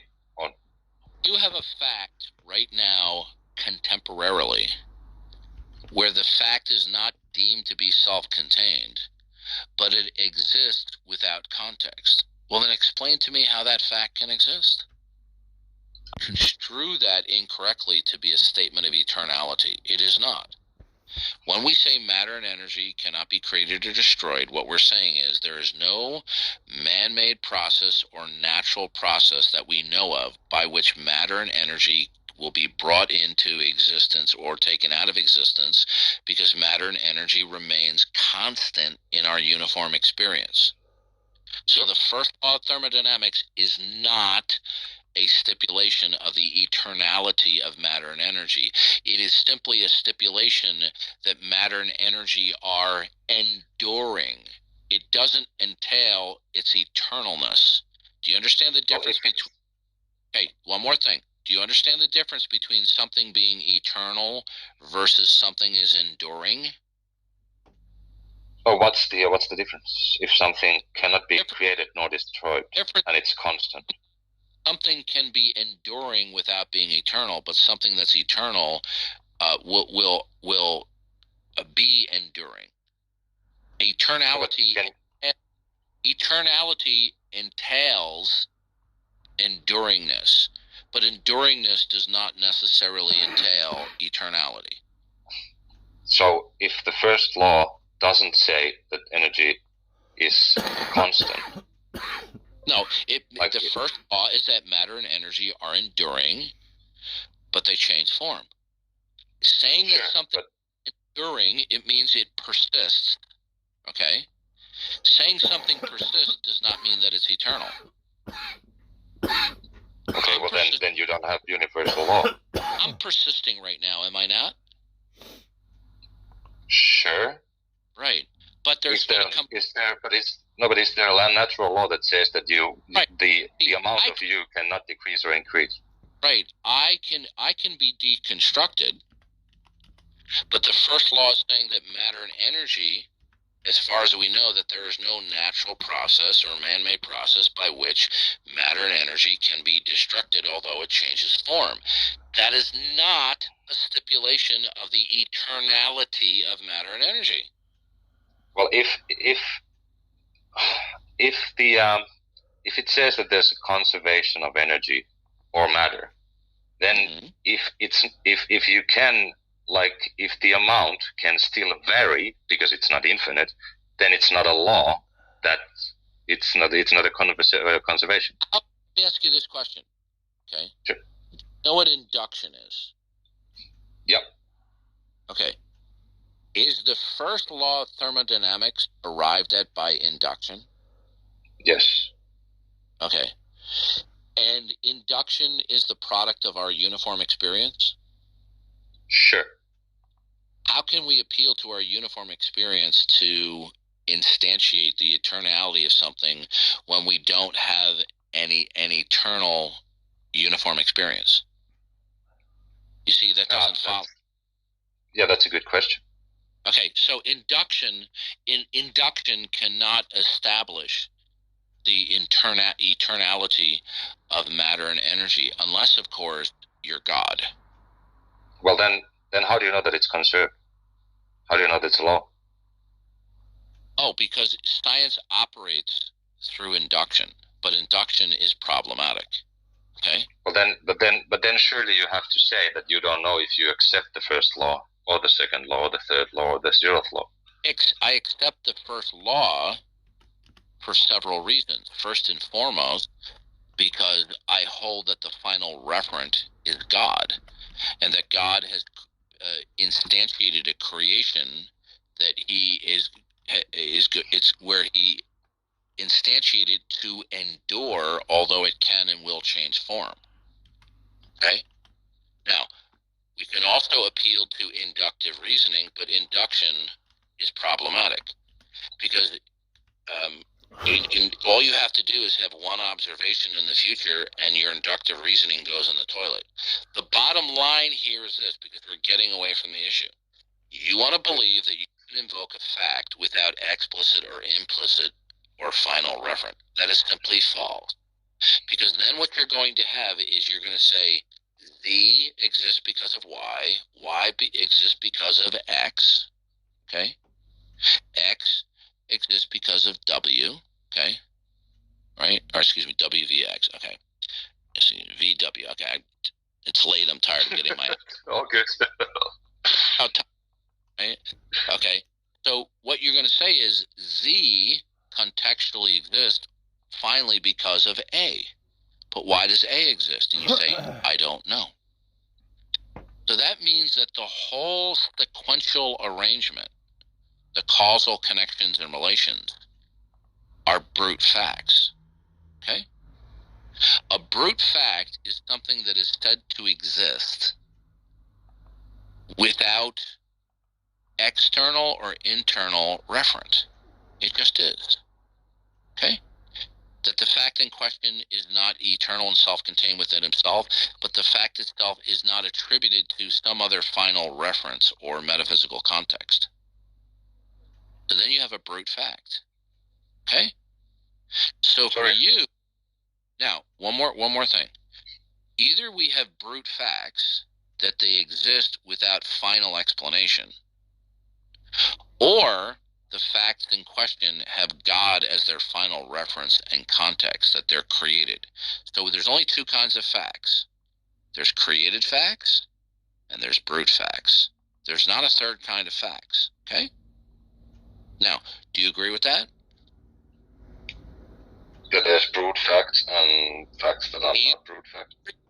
For any putative fact that you put on the table, it will either have a final context or it will be without final context. Now, what I'm saying to you is within the Christian worldview, God is that final context, the final referent.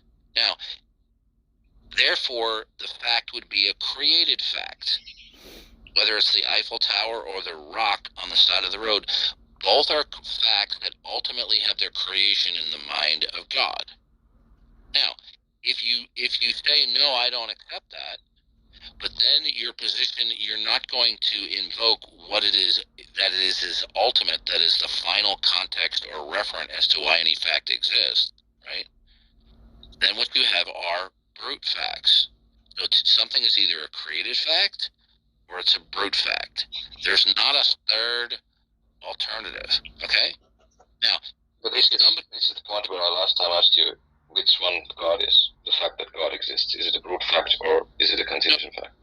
God is self-contained. In theology, no. Brute fact is a fact that has no external or internal explanation as to why it exists. But which kind of fact it is that God exists? God is a fact that is self-contained. Okay? So the third kind of fact. Well, what we're talking about when I say something's either a creative fact or a brute fact is that this is excluding facts that are attributed to be self-contained. Setting aside those facts that would be invoked to be self-contained like God, then all we're left with are two alternatives, okay? Now, you told me that there is no identifiable final context for any fact, right? Probably yes, sure.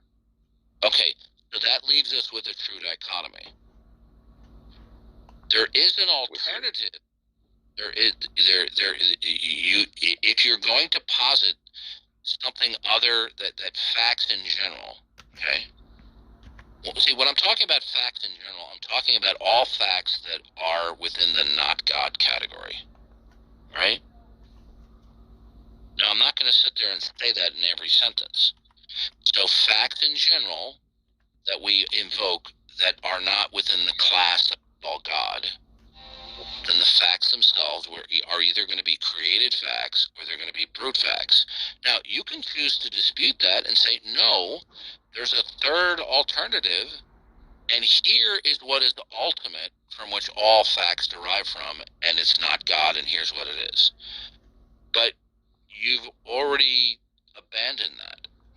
You don't know what the final context is, okay? So sure, there can be one, but I'm not sure what it is. No. Well, how do you? Spice had a question. He's leaving. Can be. Hold on a second. When you say there can be, on what basis do you say that? Well, I've said that it has to be. Hold on. If I said to you, there could be a deer in my backyard right now. I mean, but okay. Go ahead, Ty. What? Oh, okay. Go ahead with your question. No, I don't have a question. Okay, so the point I'm trying to explain to you is this. Since your position is that you don't know what is ultimate context, then what you're dealing with is all the facts that you're invoking are in the class of brute facts, okay? This isn't debate. A brute fact is a fact that is stipulated to exist without final context, either internally or externally. Well, that's why I would say that I'm an atheist, because I don't know that. No, sir. A fact, your position, you do not accept that facts are by necessity creaturely. You reject that notion. But when asked what it is that ontologically makes a fact, you say, I don't know, right? Hold on. Sorry, I was reading. What was it? You stated that you don't know what the final context is for facts, right? Beg your pardon. Sure. Right. So that means that the facts that you do invoke, they are under the class of being brute. I don't know that. No, sir. It necessarily follows. A brute fact is a fact that is stipulated to exist, and it has neither external nor internal context as to why it exists. But then again, when I'm saying that something is a fact, like you said earlier, it's just a belief. Right. Do you understand, though, that when you invoke facts, they are within the category of brute facts, that they're not within the category of being creaturely? Are we clear? I can't know that, because I'm not omniscient, like you said earlier. Listen, you're getting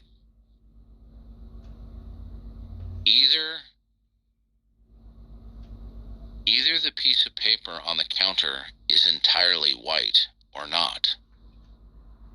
Sure, that would be a dichotomy. Either the fact that you invoke is either identified or categorized as creaturely or not. Either the fact that you invoke is either brute or not. Okay? Sure. Now, hold on a minute. Now, the fact itself. Oh, you hold on. Once you say that the facts that you invoke have no ultimate and final contextual explanation, which is what you said, right? I said that I don't know if there is one. Okay, that's right. That's your position. You are invoking fact without invoking and instantiating what their final context is.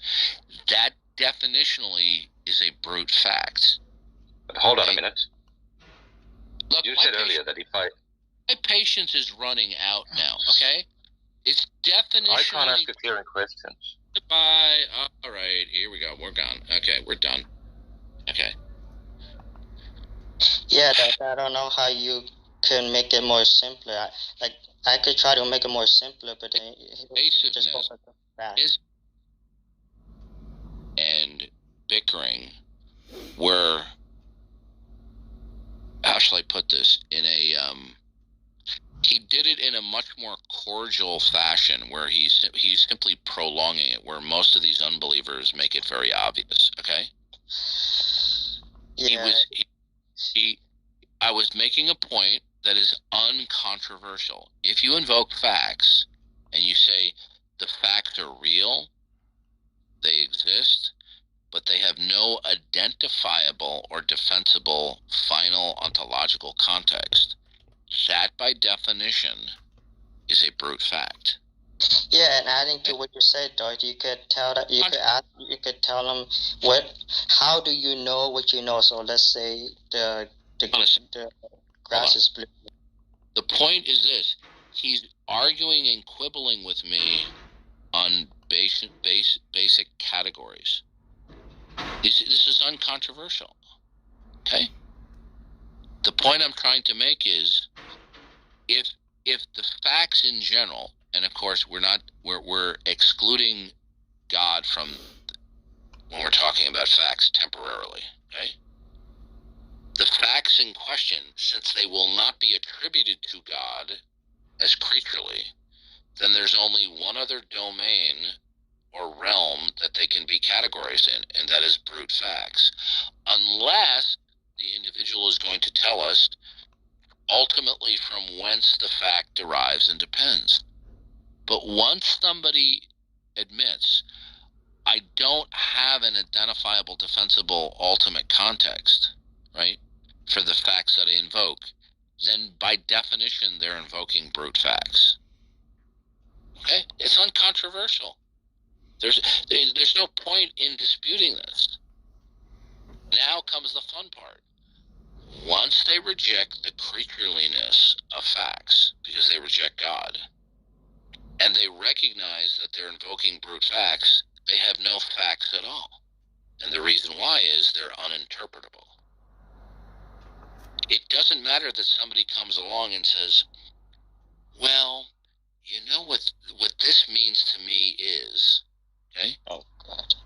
When we're talking about interpretability, we're talking about the intelligibility of the fact in question that is derived necessarily from its ontology, its nature of being, not some concept that somebody contrives in their head and wants to impugn to the fact in question, right?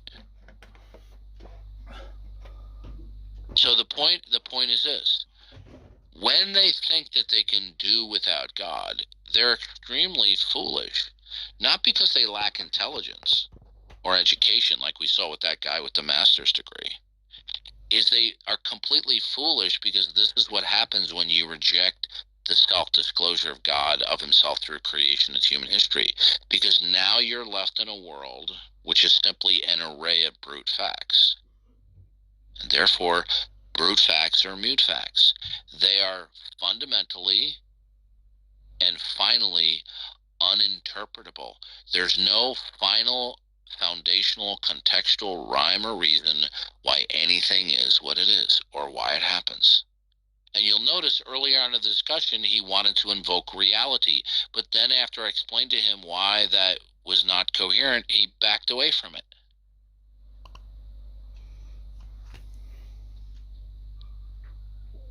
Yeah, I just don't know what to say. I mean, you could go with them. Would you like to say?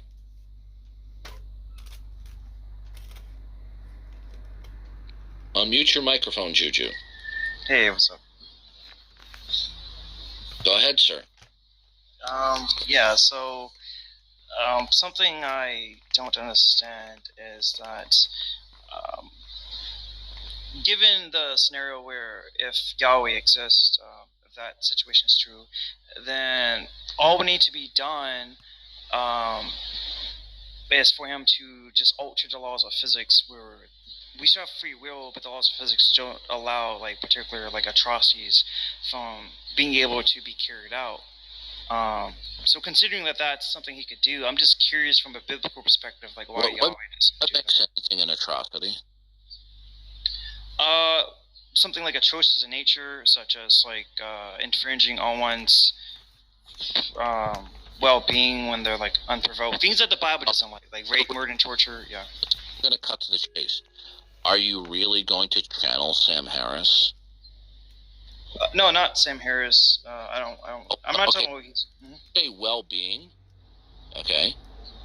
As to what makes something an atrocity, you're either directly or indirectly channeling Sam Harris. Well, I was only talking about atrocities from the Christian perspective. Why? Go ahead. Yeah, like I was talking about like from within the boots of Christianity, like things that Yahweh doesn't like. If you're murdering or torturing or like animal brutality, things like that, like he doesn't like those things. So that's what I was talking about. He could just change the laws of physics where the laws of physics just like don't allow those, yet we still have free will. I'm just curious from the biblical perspective why he doesn't do that. I'm very curious. As his own self-contained sufficient reason to fulfill his general and ultimate purposes in his redemptive plan of history. Okay, so you're saying that the fact that we don't comprehend what those sufficient reasons are is not a defeater. And the ugly, to use a movie title, the many good things and some bad things in the course of human history to ultimately facilitate his ultimate goal that will culminate after Judgment Day. Your problem is you don't like God's plan. That's like I don't like. It's just that the instrumental things should occur. Then, like if God wants that, then the things are God's plan. Well, I mean, I'm not like omniscient of it. I hear like different denominations. I really don't know what the plan is. I'm just gonna be honest. I don't. Quoting Yahweh out of the Bible.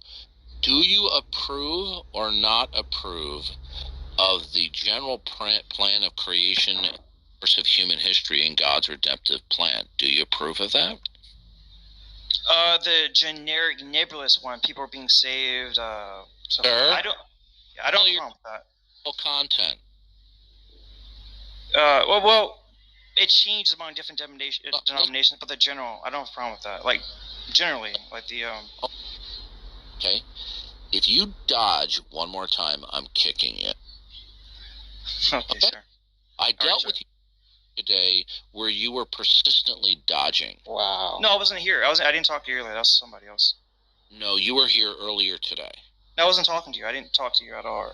It's either you did yesterday, Juju. I wasn't sure. But yeah, so I asked you a question. Go ahead. So there's another Juju with your same avatar? I wasn't dodging today. I didn't say it. Maybe I talked to you yesterday, maybe? I don't know. But just ask you a question. Go ahead. Juju, if you dodge another question, I'm kicking you. Just ask you a question. Okay. Do you approve of the plan of creation, redemptive history that is revealed from Genesis to Revelation? Do you approve of it? I want to ask for clarity. Is that okay? Do you approve? Do I approve of my interpretation? No. Sorry, I misspoke. I misspoke. All right, we're done with it. Oh my God, they keep doing this, dodging. Yeah, it's called verbal gymnastics.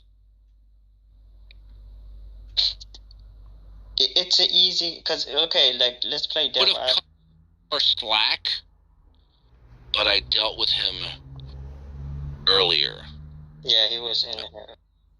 And he was doing the same verbal constant gymnastics. Okay?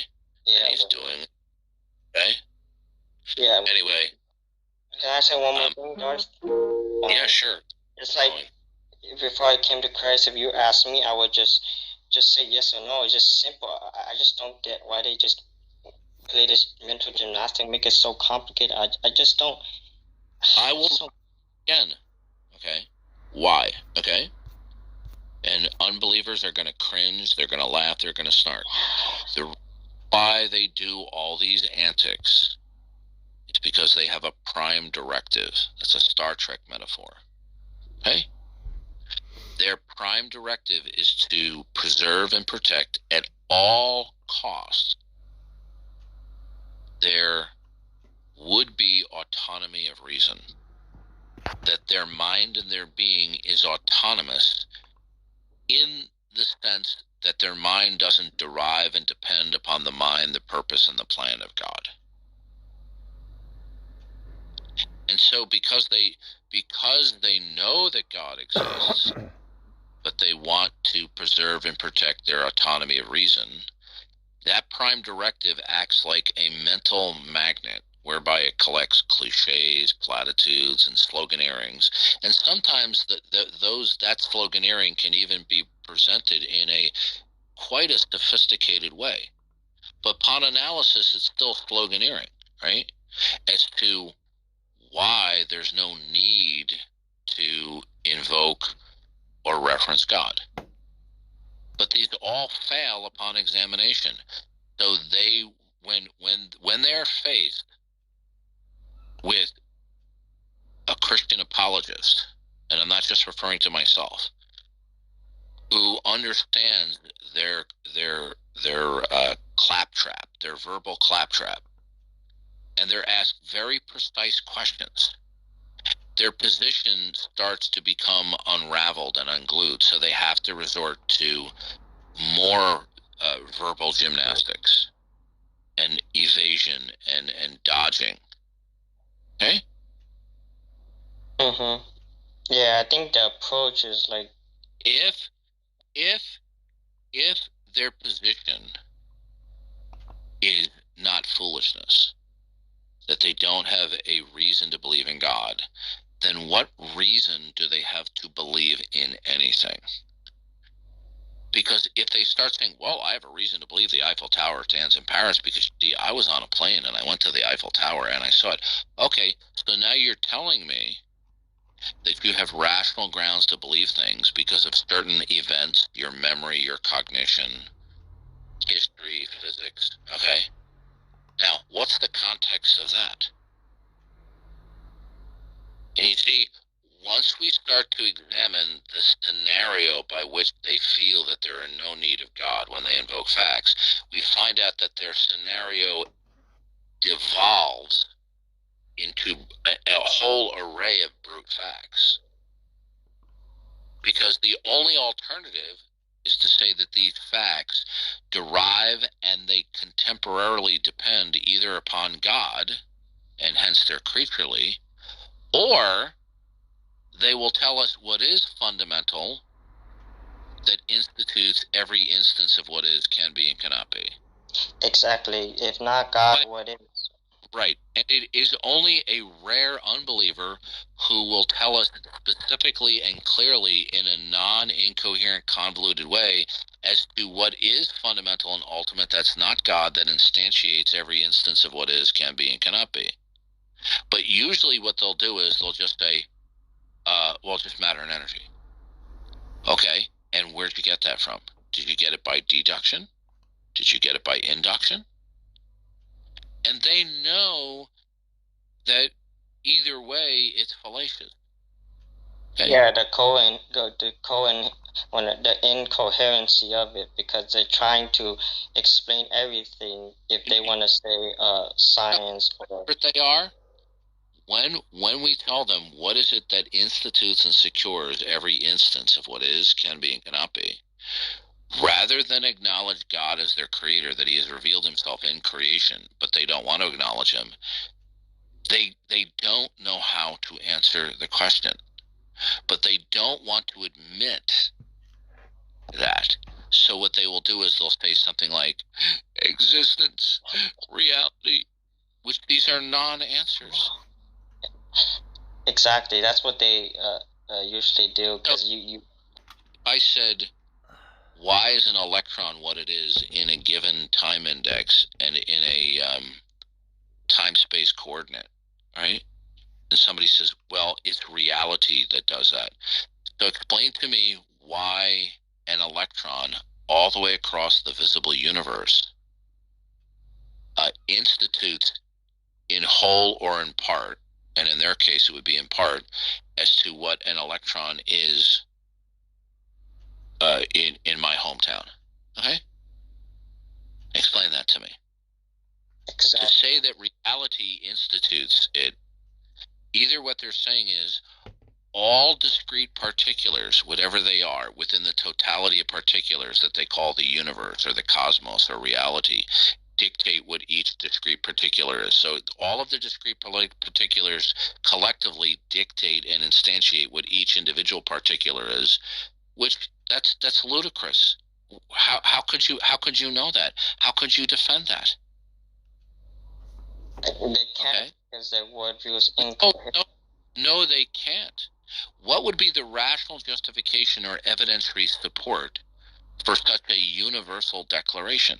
Because when we invoke God, that's a universal declaration where God is the supreme being and the creator of all things that are not himself. But you see, they want to invoke reality. Well, this is precisely what Paul talked about in Romans 1.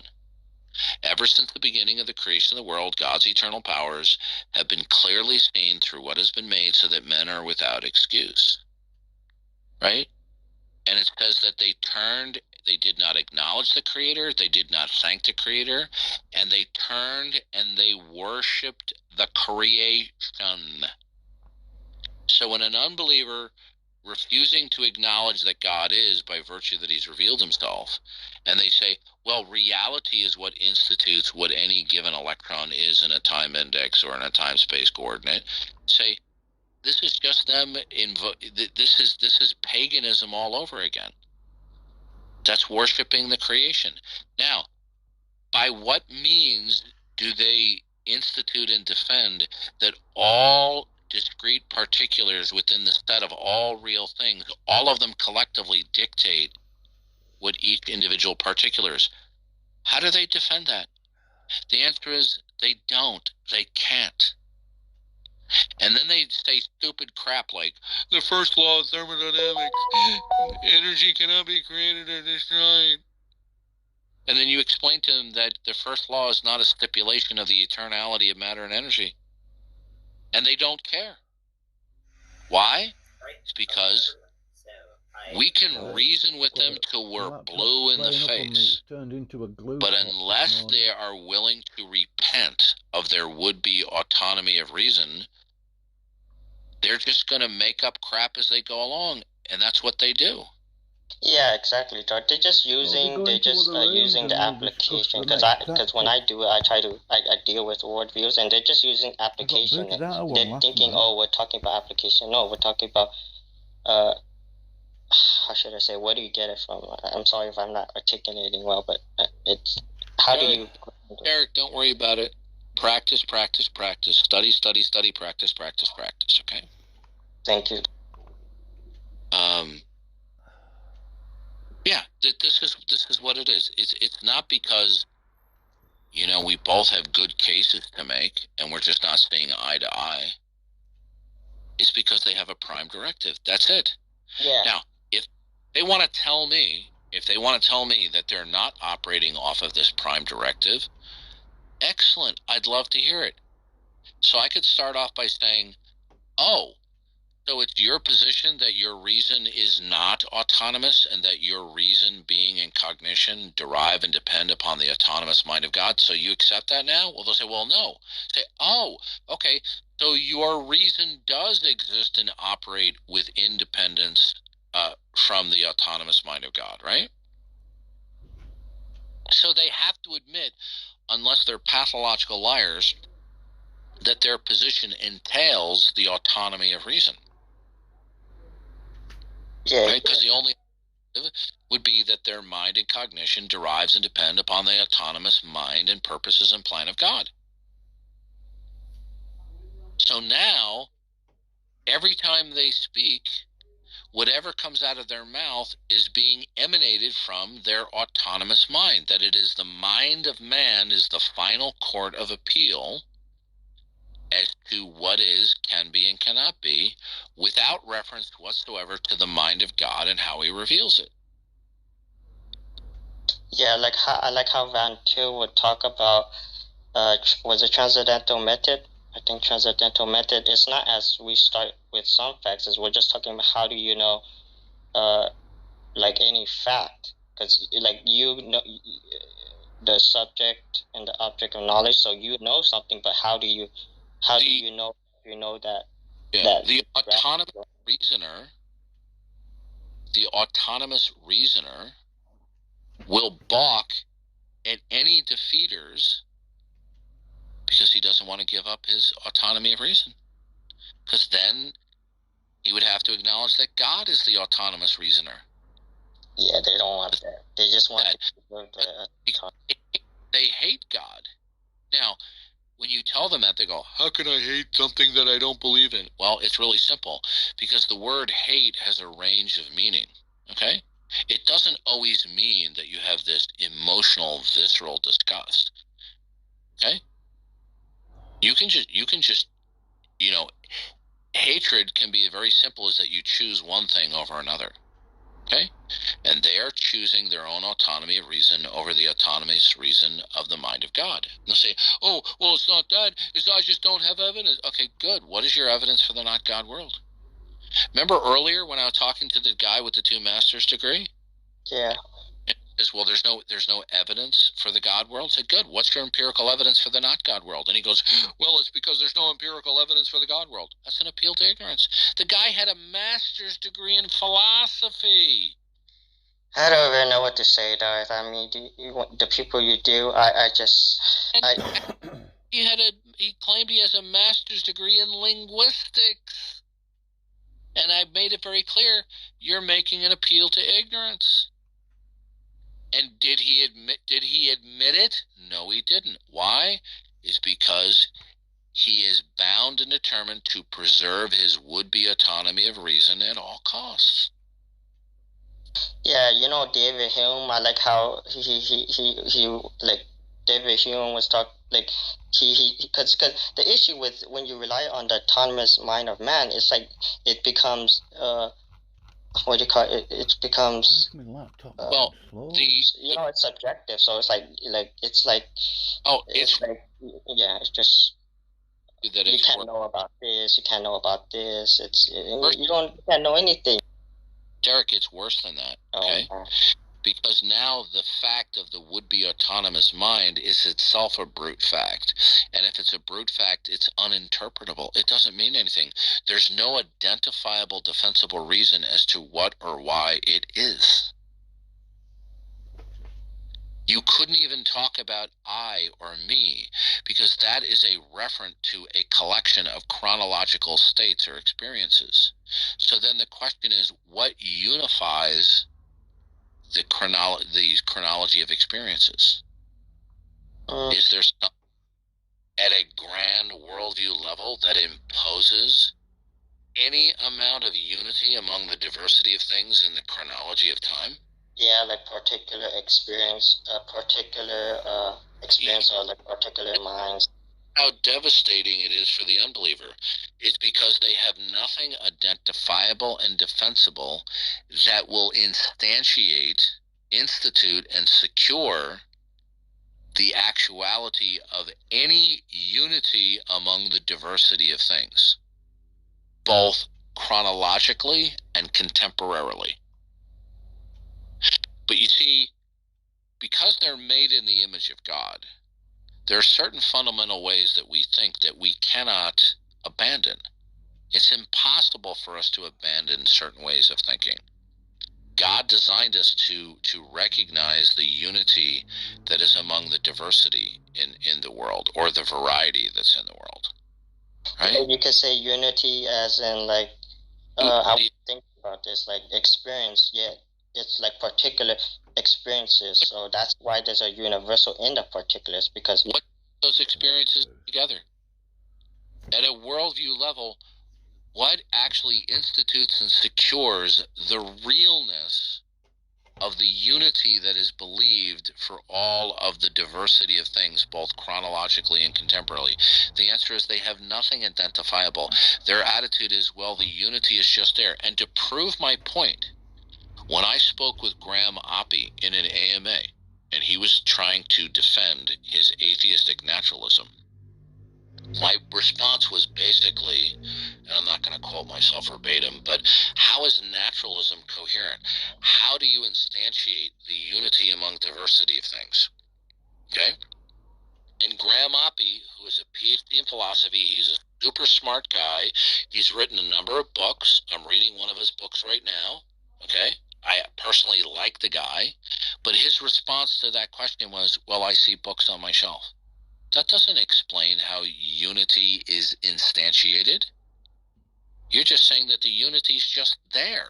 Yeah, they're just taking it for granted, and even though they want to say, oh, we're sophisticated naturalism, yeah, sophisticated, but not like, how do you account for the coherency of All right, I'm going unless somebody raise their hand and ask a question or pose a challenge before I go. So raise your hand now or forever hold your peace.